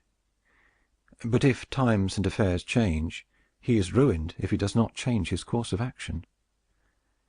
But a man is not often found sufficiently circumspect to know how to accommodate himself to the change, both because he cannot deviate from what nature inclines him to do, and also because, having always prospered by acting in one way, he cannot be persuaded that it is well to leave it. And therefore the cautious man, when it is time to turn adventurous, does not know how to do it. Hence he is ruined. But had he changed his conduct with the times, fortune would not have changed. Pope Julius II went to work impetuously in all his affairs, and found the times and circumstances conform so well to that line of action that he always met with success. Consider his first enterprise against Bologna, Messer Giovanni Bentivogli being still alive. The Venetians were not agreeable to it, nor was the King of Spain, and he had the enterprise still under discussion with the King of France. Nevertheless, he personally entered upon the expedition with his accustomed boldness and energy, a move which made Spain and the Venetians stand irresolute and passive, the latter from fear, the former from desire to recover the kingdom of Naples. On the other hand, he drew after him the King of France, because that king, having observed the movement, and desiring to make the Pope his friend so as to humble the Venetians, found it impossible to refuse him. Therefore Julius, with his impetuous action, accomplished what no other pontiff with simple human wisdom could have done. For if he had waited in Rome until he could get away, with his plans arranged and everything fixed, as any other pontiff would have done, he would never have succeeded, because the King of France would have made 1,000 excuses, and the others would have raised 1,000 fears. I will leave his other actions alone, as they were all alike, and they all succeeded, for the shortness of his life did not let him experience the contrary. But if circumstances had arisen which required him to go cautiously, his ruin would have followed, because he would never have deviated from those ways to which nature inclined him. I conclude, therefore, that, fortune being changeful and mankind steadfast in their ways, so long as the two are in agreement, men are successful, but unsuccessful when they fall out. For my part, I consider that it is better to be adventurous than cautious, because fortune is a woman, and if you wish to keep her under, it is necessary to beat and ill-use her. And it is seen that she allows herself to be mastered by the adventurous rather than by those who go to work more coldly. She is, therefore, always, womanlike, a lover of young men, because they are less cautious, more violent, and with more audacity command her. Chapter 26. An exhortation to liberate Italy from the barbarians. Having carefully considered the subject of the above discourses, and wondering within myself whether the present times were propitious to a new prince, and whether there were elements that would give an opportunity to a wise and virtuous one to introduce a new order of things which would do honor to him and good to the people of his country, it appears to me that so many things concur to favor a new prince that I never knew a time more fit than the present. And if, as I said, it was necessary that the people of Israel should be captive, so as to make manifest the ability of Moses, that the Persians should be oppressed by the Medes, so as to discover the greatness of the soul of Cyrus, and that the Athenians should be dispersed, to illustrate the capabilities of Theseus, then, at the present time, in order to discover the virtue of an Italian spirit, it was necessary that Italy should be reduced to the extremity that she is now in, that she should be more enslaved than the Hebrews, more oppressed than the Persians, more scattered than the Athenians, without head, without order, beaten, despoiled, torn, overrun, and to have endured every kind of desolation. Although lately some spark may have been shown by one, which made us think he was ordained by God for our redemption, nevertheless it was afterwards seen, in the height of his career, that fortune rejected him, so that Italy, left as without life, waits for him who shall yet heal her wounds, and put an end to the ravaging and plundering of Lombardy, to the swindling and taxing of the kingdom of Tuscany, and cleanse those sores that for long have festered. It is seen how she entreats God to send someone who shall deliver her from these wrongs and barbarous insolences. It is seen also that she is ready and willing to follow a banner, if only someone will raise it. Nor is there to be seen at present one in whom she can place more hope than in your illustrious house, with its valor and fortune, favored by God and by the Church, of which it is now the chief, and which could be made the head of this redemption. This will not be difficult if you will recall to yourself the actions and lives of the men I have named. And although they were great and wonderful men, yet they were men, and each one of them had no more opportunity than the present offers, for their enterprises were neither more just nor easier than this, nor was God more their friend than he is yours. With us there is great justice, because that war is just which is necessary, and arms are hallowed when there is no other hope but in them. Here there is the greatest willingness, And where the willingness is great, the difficulties cannot be great if you will only follow those men to whom I have directed your attention. Further than this, how extraordinarily the ways of God have been manifested beyond example! The sea is divided, a cloud has led the way, the rock has poured forth water, it has rained manna. Everything has contributed to your greatness. You ought to do the rest. God is not willing to do everything, and thus take away our free will and that share of glory which belongs to us. And it is not to be wondered at if none of the above-named Italians have been able to accomplish all that is expected from your illustrious house. And if in so many revolutions in Italy, and so many campaigns, it has always appeared as if military virtue were exhausted, this has happened because the old order of things was not good, and none of us have known how to find a new one. And nothing honors a man more than to establish new laws and new ordinances when he himself was newly risen. Such things, when they are well founded and dignified, make him revered and admired. And in Italy there are not wanting opportunities to bring such into use in every form. Here there is great valor in the limbs, whilst it fails in the head. Look attentively at the duels and the hand-to-hand combats. How superior the Italians are in strength, dexterity, and subtlety! But when it comes to armies, they do not bear comparison, and this springs entirely from the insufficiency of the leaders, since those who are capable are not obedient, and each one seems to himself to know, there having never been any one so distinguished above the rest, either by valor or fortune, that others would yield to him. Hence it is that for so long a time, and during so much fighting in the past 20 years, whenever there has been an army wholly Italian, it has always given a poor account of itself. The first witness to this is Iltaro, afterwards Alessandria, Capua, Genoa, Viola, Bologna, Mestre. If, therefore, your illustrious house wishes to follow these remarkable men who have redeemed their country, it is necessary, before all things, as a true foundation for every enterprise, to be provided with your own forces, because there can be no more faithful, truer, or better soldiers.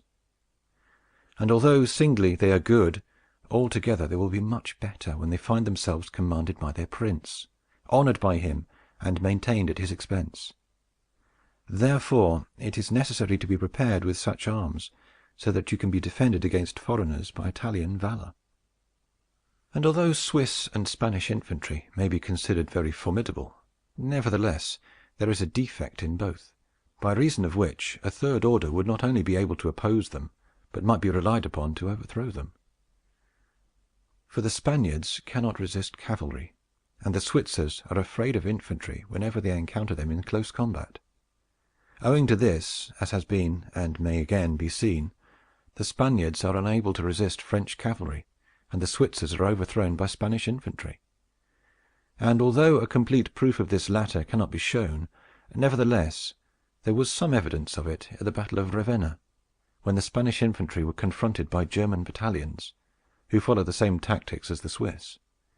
When the Spaniards, by agility of body and with the aid of their shields, got in under the pikes of the Germans and stood out of danger, able to attack while the Germans stood helpless. And if the cavalry had not dashed up, all would have been over with them.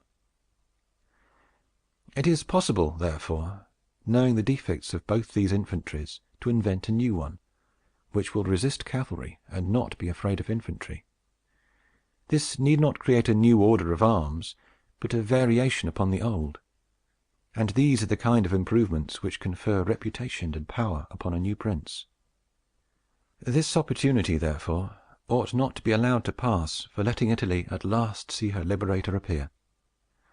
Nor can one express the love with which he would be received in all those provinces which have suffered so much from these foreign scourings.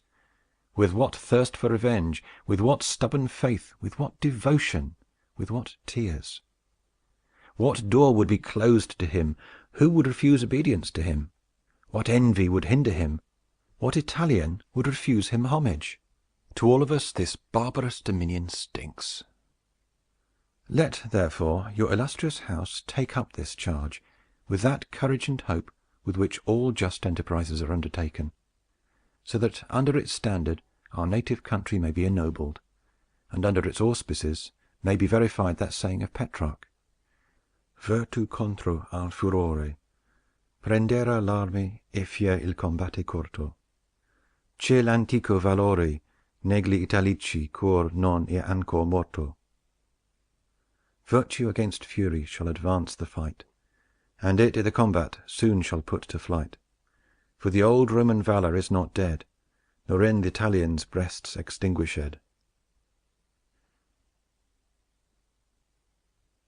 End of Part 8. End of The Prince by Niccolò Machiavelli, translated by W. K. Marriott.